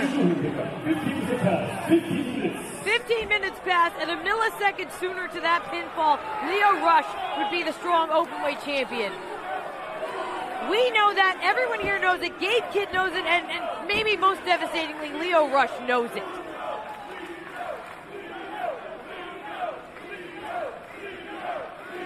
Look at Lio. He is literally feeding off the energy in this room. It is the people of Washington, D.C. that drive Lio Rush forward. Lio Rush wants to take the soul of Gabe Kidd. Gabe Kidd thinks he's the soul of this new generation of New Japan Pro Wrestling. There's something to steal here. Oh, Kidd didn't go down. He's gritting his teeth. Steering here. Lio Rush off the ropes once again. One of that pump kick. Gabe Kidd misdirection. Here we go. Underneath. Lio Rush. Cover for Kidd. Oh.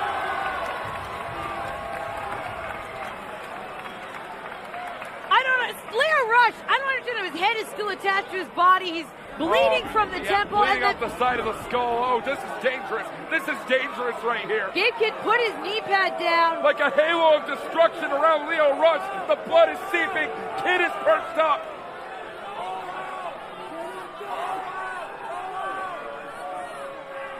Gabe Kidd. A final shot from Gabe Kidd. And a brain buster to boot. This one is over. No. It's as if the blood dripped into Leo's face and rejuvenated him, but that's all. It has to be all. No! The inside of Gabe Kidd's thighs are painted with blood from Lio Rush. There is a rumble in Washington, D.C. tonight, and it's not over political strife. It is over goddamn professional wrestling. One more, no, Rush! Backslide here, Lio Rush. No! Oh. Gabe Kidd, drill a hole. See you later. Oh, no, he's not done. It's going to take one more shot. Saw it back in G1, and we see it here. The Madman Bomb, the cover, and still strong open weight champion. 金をして17分57秒ゲームキッド選手の勝利です。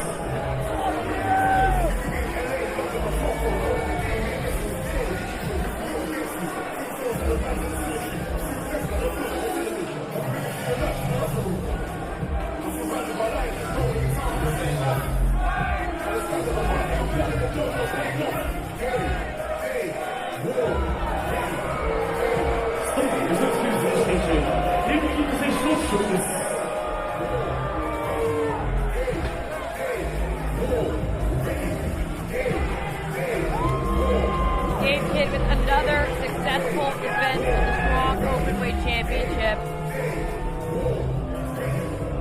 Called out his challenger. But there were so many moments where everyone here believed that Lio Rush was about to claim that title. That it's not a match for Lio Rush to hang his head in shame and disappointment. It is a building block. It is a growth piece. There's so much more to come for Gabe Kidd, Strong Openweight Champion. Even more to come for Lio Rush in the world of professional wrestling. Hell, maybe even New Japan Pro Wrestling. Stay tuned for more information there. Lio Rush, what a matchup, even in loss. Walking away, holding his head high.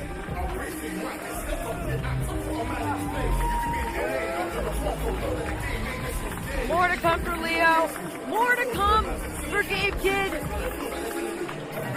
But there's only one more match to come for us, Walker. It is our main event here at Capital Collision. Mercedes Moné. She is back in New Japan defending her New Japan Strong Women's Championship against Momo Watanabe. It is happening right here at Capital Collision. It is our main event. It is coming up next.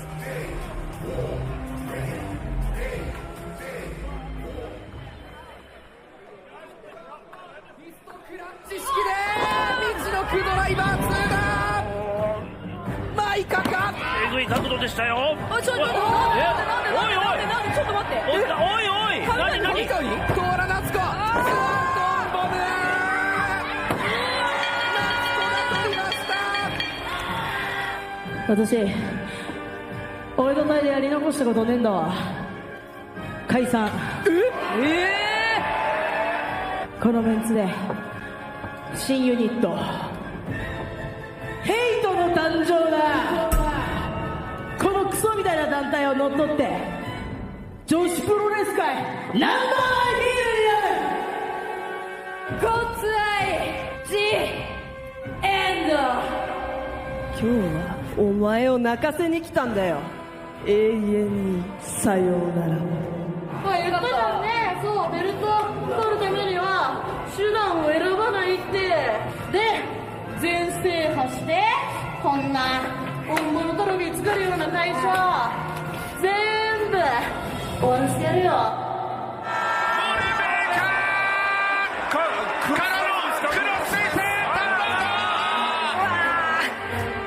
おいモネ、そういやよお前ほんのちょっとしかいなくてすぐ帰った覚えがあるんだけど、わかるよわかる、私たちは怖いのはわかる。だからもう日本に二度と来なくていいようにそのストロングのベルトを私が巻いて、メルセデスモネ二度と日本に来れないようにしてやるよ。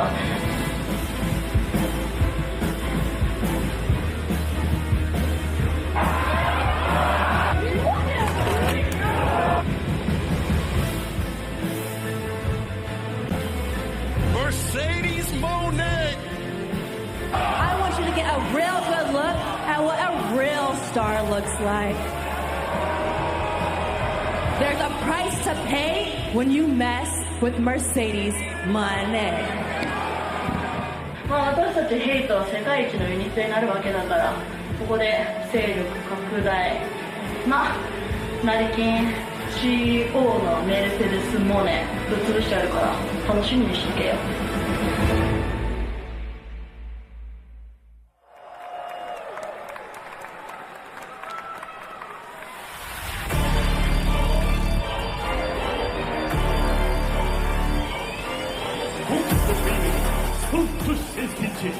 30分一本勝負を行います。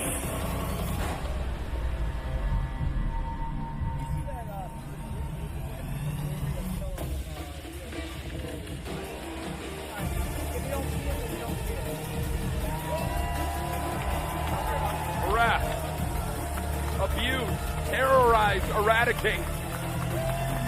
The four letters that make up hate, the newest unit in World Wonder Ring stardom in the ranks. To kill the idols of professional wrestling is the goal of hate, the goal of Momo Watanabe tonight. There is no bigger idol in the Western world of women's wrestling than the CEO, the NJPW Strong Women's Champion, Mercedes Moné. It is time, Veda Scott and Walker Stewart on the English coverage for your main event. Moné Watanabe, for the first time ever, live in Washington, D.C.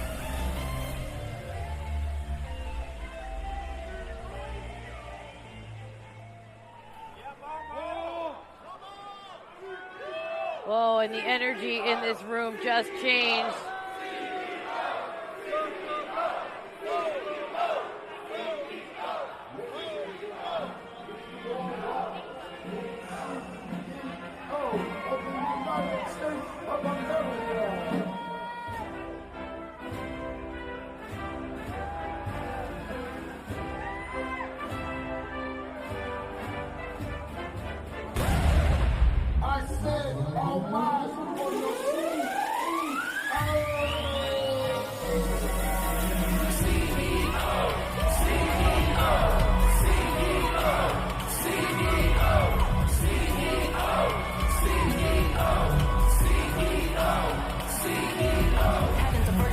Dating back to 2022, Mercedes Moné's last 15 wrestling matches have all been for either championship gold or in a championship tournament.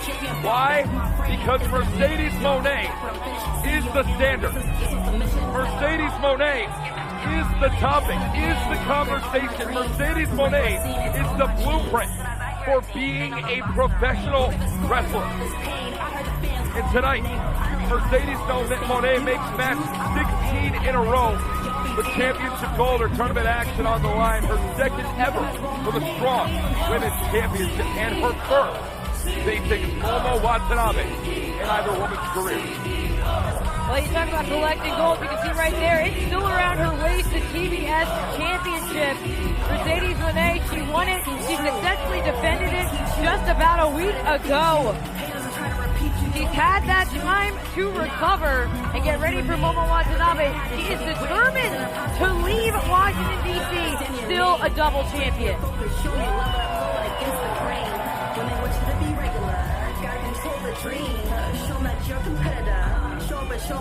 All right, in Watanabe's face.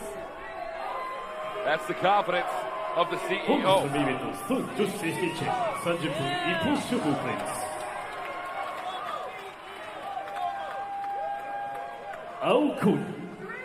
Challenge, start, hit.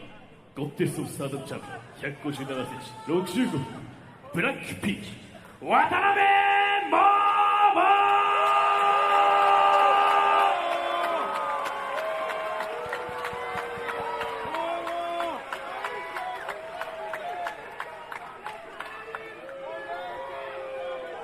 赤コーナー AEW TBS チャンピオン並びに第4代ストロング女子チャンピオンザ CEO メルセデス・モーデ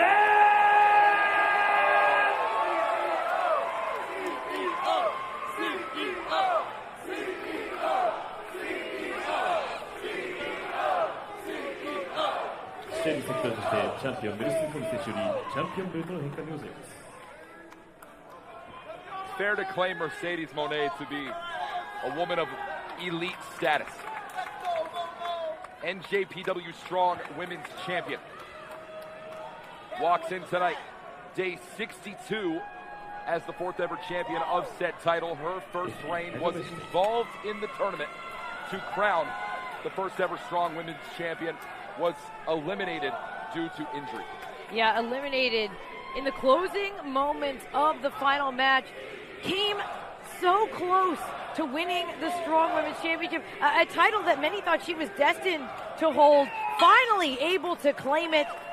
Now she's got to hold on to it against Momo Watanabe, who is bound and determined to bring that title back to Hate. Yeah, piece by piece. It's an easier thing said than done to pick up a victory over Momo Watanabe at any point throughout her career, but especially right now, one of her most dangerous points from Oedo Tai now to Hate, the newly formed, newly unified unit in Stardom.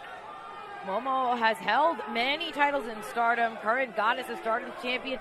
That's been 2 times Artist of Stardom champion, Wonder of Stardom champion. I mean, she's held many, many titles in Japan, in Stardom, and that was kind of her point. When she called out Mercedes, as Mercedes goes to work here, is that Mercedes, according to Momo, is a little afraid to come back to Japan and defend her title there. There's definitely some accusations being thrown at Mercedes Moné, none of which regarding around being afraid of any competition. Hell, went to battle a week ago facing off against Dr. Britt Baker, DMD, back at All in London. And you saw how Mercedes Moné, well, took care of business. So I mean, that's an excellent point. Mercedes has been a little busy collecting titles around the world. But in Momo's eyes, she represents, and in Hate's eyes, she represents the idols they're trying to destroy. It's a time where Momo Watanabe stood as one of those idols. Now Mercedes Moné filling that position in the Western world with AEW and New Japan Pro Wrestling. Side headlock takedown. Confidence overflowing for the CEO tonight. But for Watanabe, gone are the days of Queen's Quest. Gone are the days even of Oedo Tai. It is Natsuki Katora's led Hate unit in Stardom. We talk about Tora, we talk about Hate. We talked about how Stardom has a huge event coming up in just mere hours. Right. And Momo Watanabe is missing it to be here in order to try to bring Mercedes Championship back to Hate, back to Japan. Well, I mean, let's be quite honest about it. Momo Watanabe went 0-4 in her first 4 matches of Stardom's premier tournament, referring to the 5-Star Grand Prix 2024, which the finals will take place within the next 24 hours live in Japan. Yep, and that is where Momo pivoted, Momo regrouped, and Momo decided to challenge Mercedes Moné. Maybe she's regretting that decision right now. There was almost a feeling amongst many in the Stardom roster from conversations that I've been privy to where Momo Watanabe walked into the 5-Star a little bit disengaged, a little bit disinterested. As soon as this match was announced, that was when she started putting some wins on the board in the tournament. Not enough to qualify for the semifinals, but enough to build momentum toward tonight. Yeah, so that means that she is coming into this match on that same momentum and now taking it to Mercedes. Day 97 for Mercedes Moné as AEW TBS champion. 5 defenses on record for that TBS title so far in that reign, but 0, this is the first being for the Strong Women's Championship.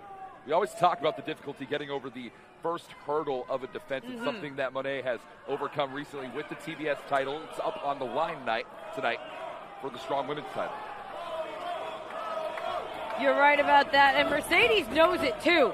She always knows. She has eyes on her at all moments. Shoulders down. Will we see it? Monet, 2.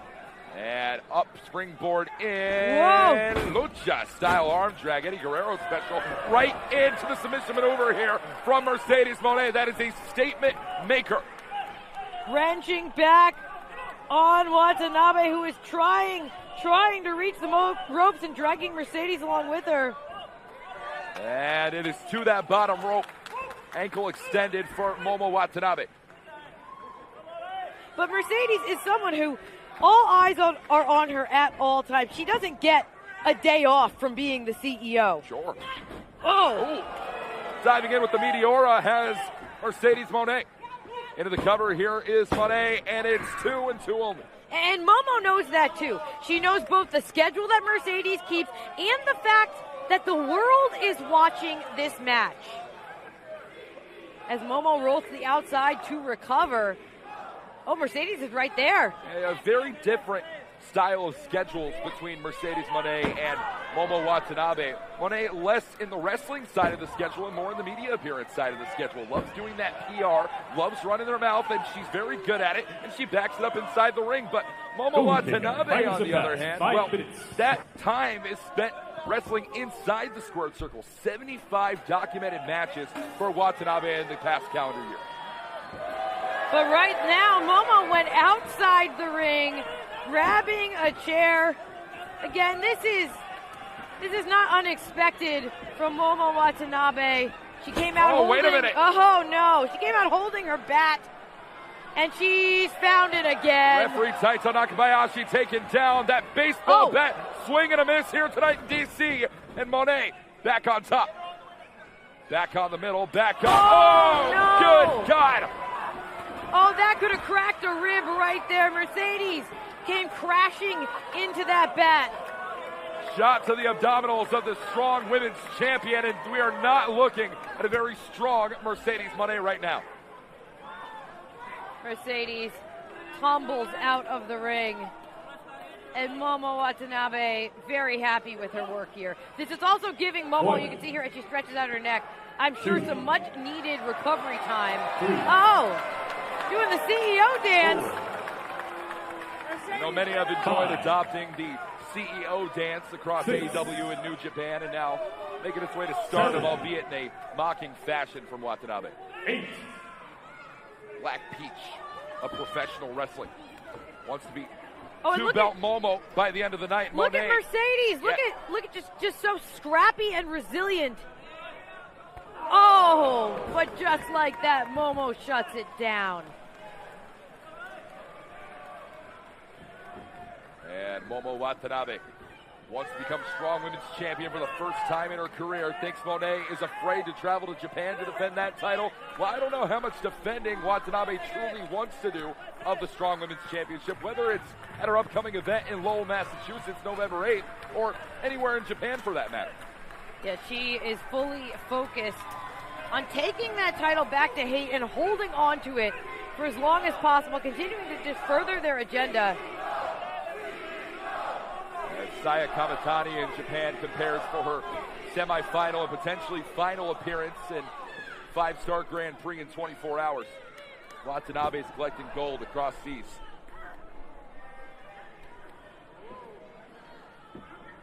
Mercedes fighting up from her knees. You can see how exhausted she is. Oh. And this has really been the story here. A flurry from Mercedes that Momo can shut down. Kick after kick to the spine. You can tell that this is definitely a first-time meeting on the mental game for Mercedes Monet. Things are not looking good for the strong women's champion right now. Momo, meanwhile, standing tall, totally in control.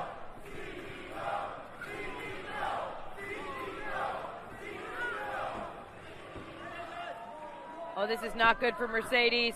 And sleeper positioning here for Momo Watanabe.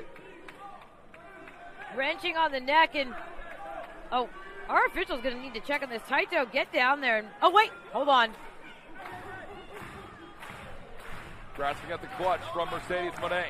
Trying to get her feet underneath herself to reposition. Momo's holding on. Easier said than done. Broke it up with the jawbreaker. Sat out by Mercedes Monet. Monet now off the ropes, hits it. Got it. Swinging it through La Mystica style. And it's a double knee back stabber. So often we have seen that backstabber transition into the statement maker, that bridging crossface from Mercedes Monet. And I think Momo Watanabe knew that could be coming up. She avoids the statement maker. She retreats to the corner. But Mercedes Monet snatches her up. She's right there. And Watanabe, oh wow, hangs up the CEO Tree of Woe positioning. And this is textbook Momo Watanabe. Mercedes trapped in the corner. Very little blocking that Monet can do from this position, and Watanabe knows that, mocking the strong women's champion, mocking the CEO.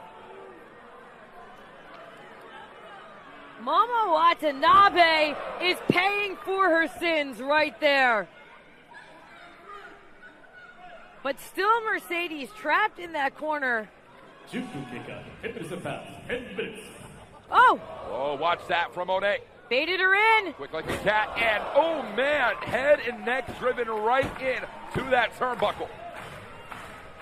This is it. This is the moment for Mercedes. Finally, an opening. Mercedes has been the moment her whole entire career, and she captures it again here tonight. Meteora in the corner. Monet feeling it in her back right now, but still momentum wills Monet onward. Strike after strike to the temple of Momo Watanabe. Oh, but Mercedes, she's not done yet. She's headed back up. From that middle rope, Monet sought it all night. Double knee Meteora from the top. Here we go. 2 only. So many devastating maneuvers in the CEO's arsenal. The statement maker, bankrupt Meteora, that patented money maker, the gory special into the DDT. It's the one thing we've yet to see so far. If that money maker connects, that's it for Momo Watanabe. And Mercedes, she knows it too. How she retained her TBS championship. You called it, She's doing man. it right now. No. No. Roll through Momo. sunset, and it's not even a cover here. Watanabe, Meteora shot of her own, and instead brought right through into the Boston Crab from Mercedes Monet. Monet always so quick, so agile, able to avoid and roll into the submission. Watanabe is struggling. Yeah, that Samato was not going to connect, but this definitely will stay connected and could lead Monet to connect the dots to a win. Watanabe crawling, inching towards the ropes, and she finally makes it. Imagine being in the head of Mercedes Monet, waiting to hear that tap out behind you, and knowing now it's going to take more than that. You're going to have to regroup. Look at the determination on Mercedes' face. Watanabe underneath, look at the quickness, look at the speed. Oh, malfunction at the junction, taking it right in on that left knee. And it looked like they both connected hard. Both women with very similar thinking here. Highest caliber of athletes only in our main event here tonight. Listen, we don't need to talk about the history of Mercedes Monet and leg injuries. Yes. And Momo Watanabe, she doesn't come into any match 100%. Not when you wrestle as physically as she does. Instead, on their knees going shot for shot.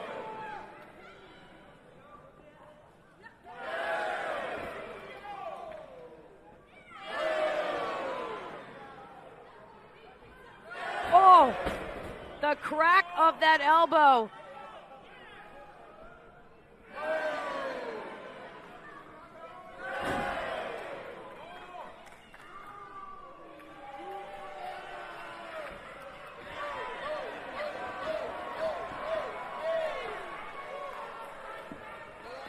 Watanabe Huge roundhouse shot takes Monet down to one knee.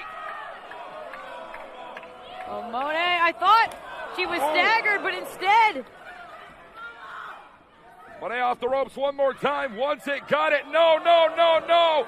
Could it be? Can she hook it through? Hito Tenashi beat driver. No. Oh! Nearly, but nearly's not going to cut it. Not by a long shot. Not when you're standing in the ring with the CEO.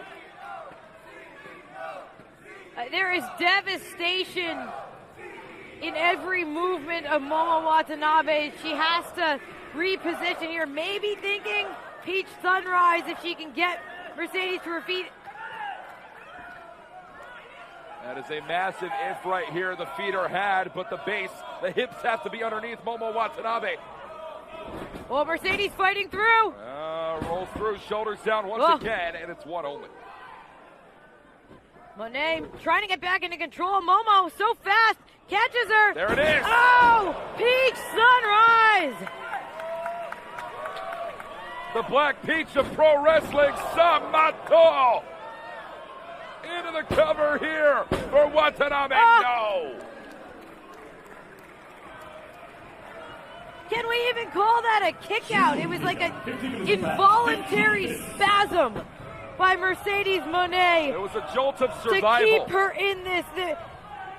Her spirit runs strong as Momo drags her into position.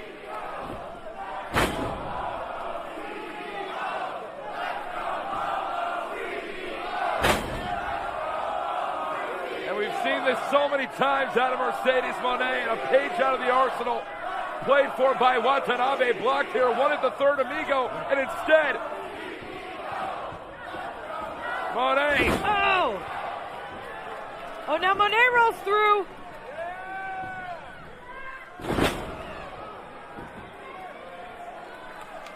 And we call it the hat trick. Here it is. 3 amigo. No, stopped at 2. Oh. One of these men will get the third.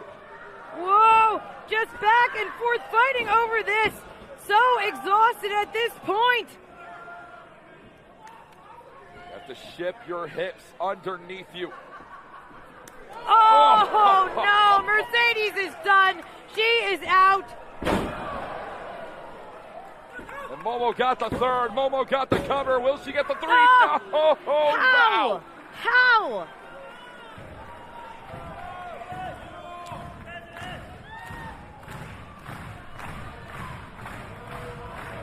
Watanabe, truly at this point willing to risk it all.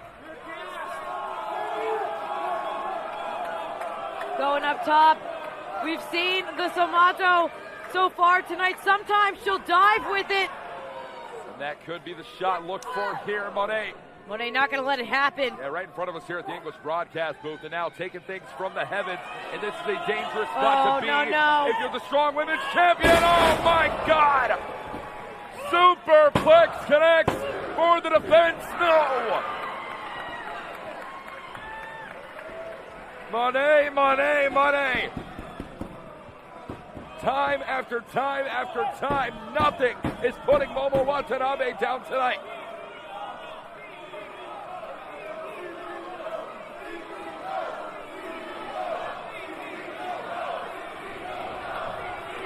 Mercedes Monet rising to her feet. You can hear the chants for the CEO.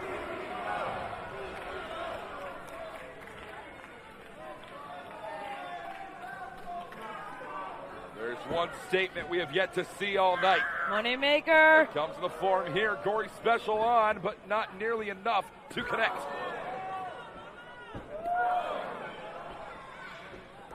Oh. Whoa, oh my gosh.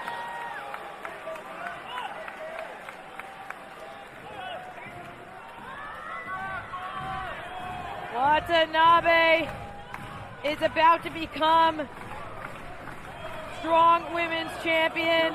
Here we go. Whoa, Mercedes. Yeah, wanted Peach Thunder, and instead, bringing it right back down. It's here.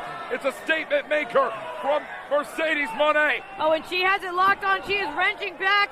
Momo Watanabe trying to reposition the hips, alleviate some of the pressure, maybe inch towards the ropes. Trying to get over that first defense of the Strong Women's Championship, something she has never done before, something that was built for her, made in her image and her destiny. She's finally claimed it. She has to hold on tonight. Watanabe has her knees underneath herself. And wait a minute. Wait a second. She has the bat. Yeah, you see it clear as day on that camera shot, and that's going to be a rope break either way, but that bat is indeed in the grass. Taito Nakabayashi, I believe, well aware of it. Oh, and Mercedes, she's aware of it too. Went to snatch that bat away. Fighting over the bat. Come on, come on. Oh, no. Oh, Taito's down. Taito's down. Oh, and this spells poor things for the CEO. Mercedes now fighting for her life, battling over this bat. Moné. Wait a second. It's here, Money Maker. And transitions right in. Statement. The statement made, locked in. Statement maker is here. It's time. Mercedes Moné has won this match. Mercedes Moné has won the damn match.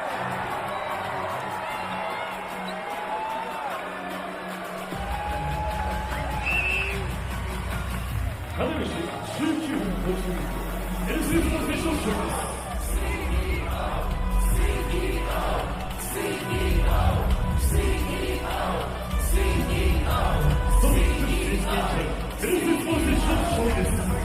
Build it and they will come.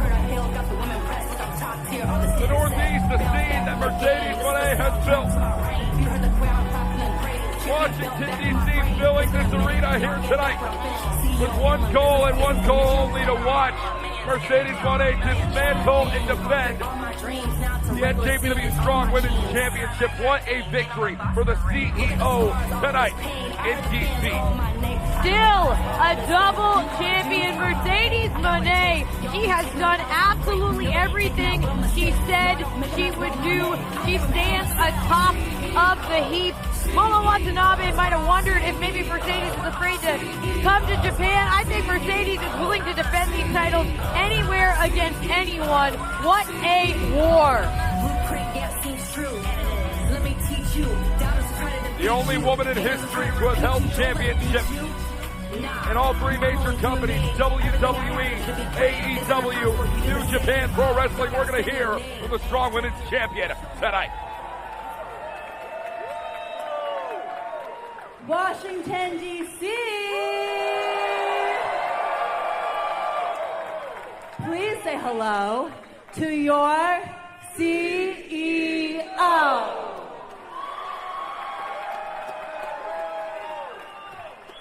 Wow, it's been 466 days since I stepped into a New Japan ring.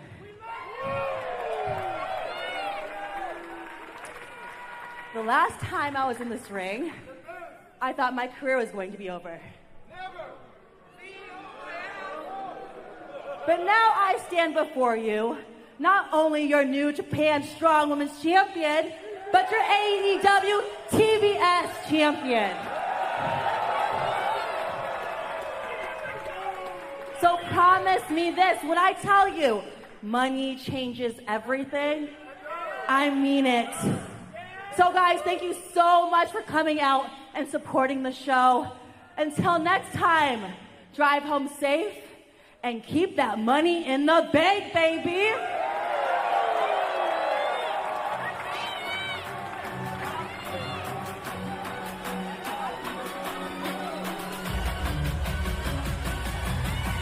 A message sent simply, definitively, and declaratively. The three most important letters in professional wrestling today. CEO reigns victorious in Washington, D.C. and still New Japan Strong Women's Champion. Bounce back from the game. This is the soundtrack to my reign. You heard the crowd popping and crazy. Champion belt back on my frame. It's been a minute. Y'all get back. It has been an absolute pleasure to have you in the broadcast here tonight. It has been an absolute war of attrition that we saw all throughout many of the battles which we witnessed. Mercedes Moné and Momo Watanabe to be most recent in our main event. Still strong women's champion. As always, AEW TBS champion. What a night, Beta. Incredible night, incredible main event. Mercedes Moné, truly must see, truly so special. Walker Stewart, the camera can see you. Doing the CEO dance? Oh. You got it, you got it, you got it. I've been practicing at home for this exact moment. With the world watching, Mercedes Moné holds on to her New Japan Strong Women's Championship. And we all celebrate as we close out Capital Collision 2024. And we cannot wait for you to join us once again next time, not only in the United States, but ahead of that, in the United Kingdom. Tickets are on sale right now for October 20th. You will not want to miss NJPW returning to London, England, Royal Quest for Zack Sabre Jr. confirmed, Tetsuya Naito confirmed, the IWGP Junior Heavyweight Champion Doki confirmed, and a card soon to be announced. What a night of action here. NJPWUK.com for ticket information for Royal Quest 4. And then following that, Beta, I'm sure I'll be seeing you making your way very, very soon, November 8th, to Lowell, Massachusetts. The first time New Japan has hit Massachusetts in 5 years. Fighting Spirit Unleashed 2024 is gonna bang. Really excited to return back to New England with New Japan. As we take a few more moments here with New England's own Mercedes Moné, showing her appreciation to everyone who came out here to Capital Collision. And wrestling fans, all good things come to an end, including tonight's event. For Veda Scott, I've been Walker Stewart. This has been New Japan Pro Wrestling Capital Collision 2024. Goki Genjo. Sayonara.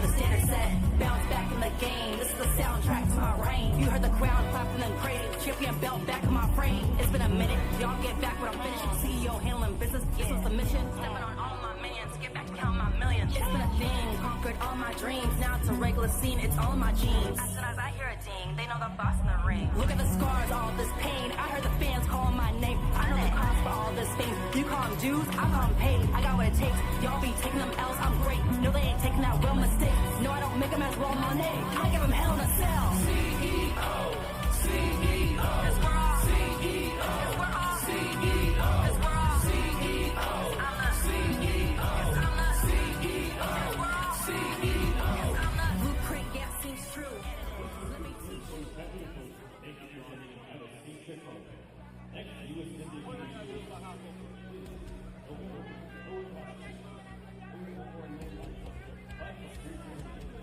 Don't miss NJPW shows in the U.S. See you next time.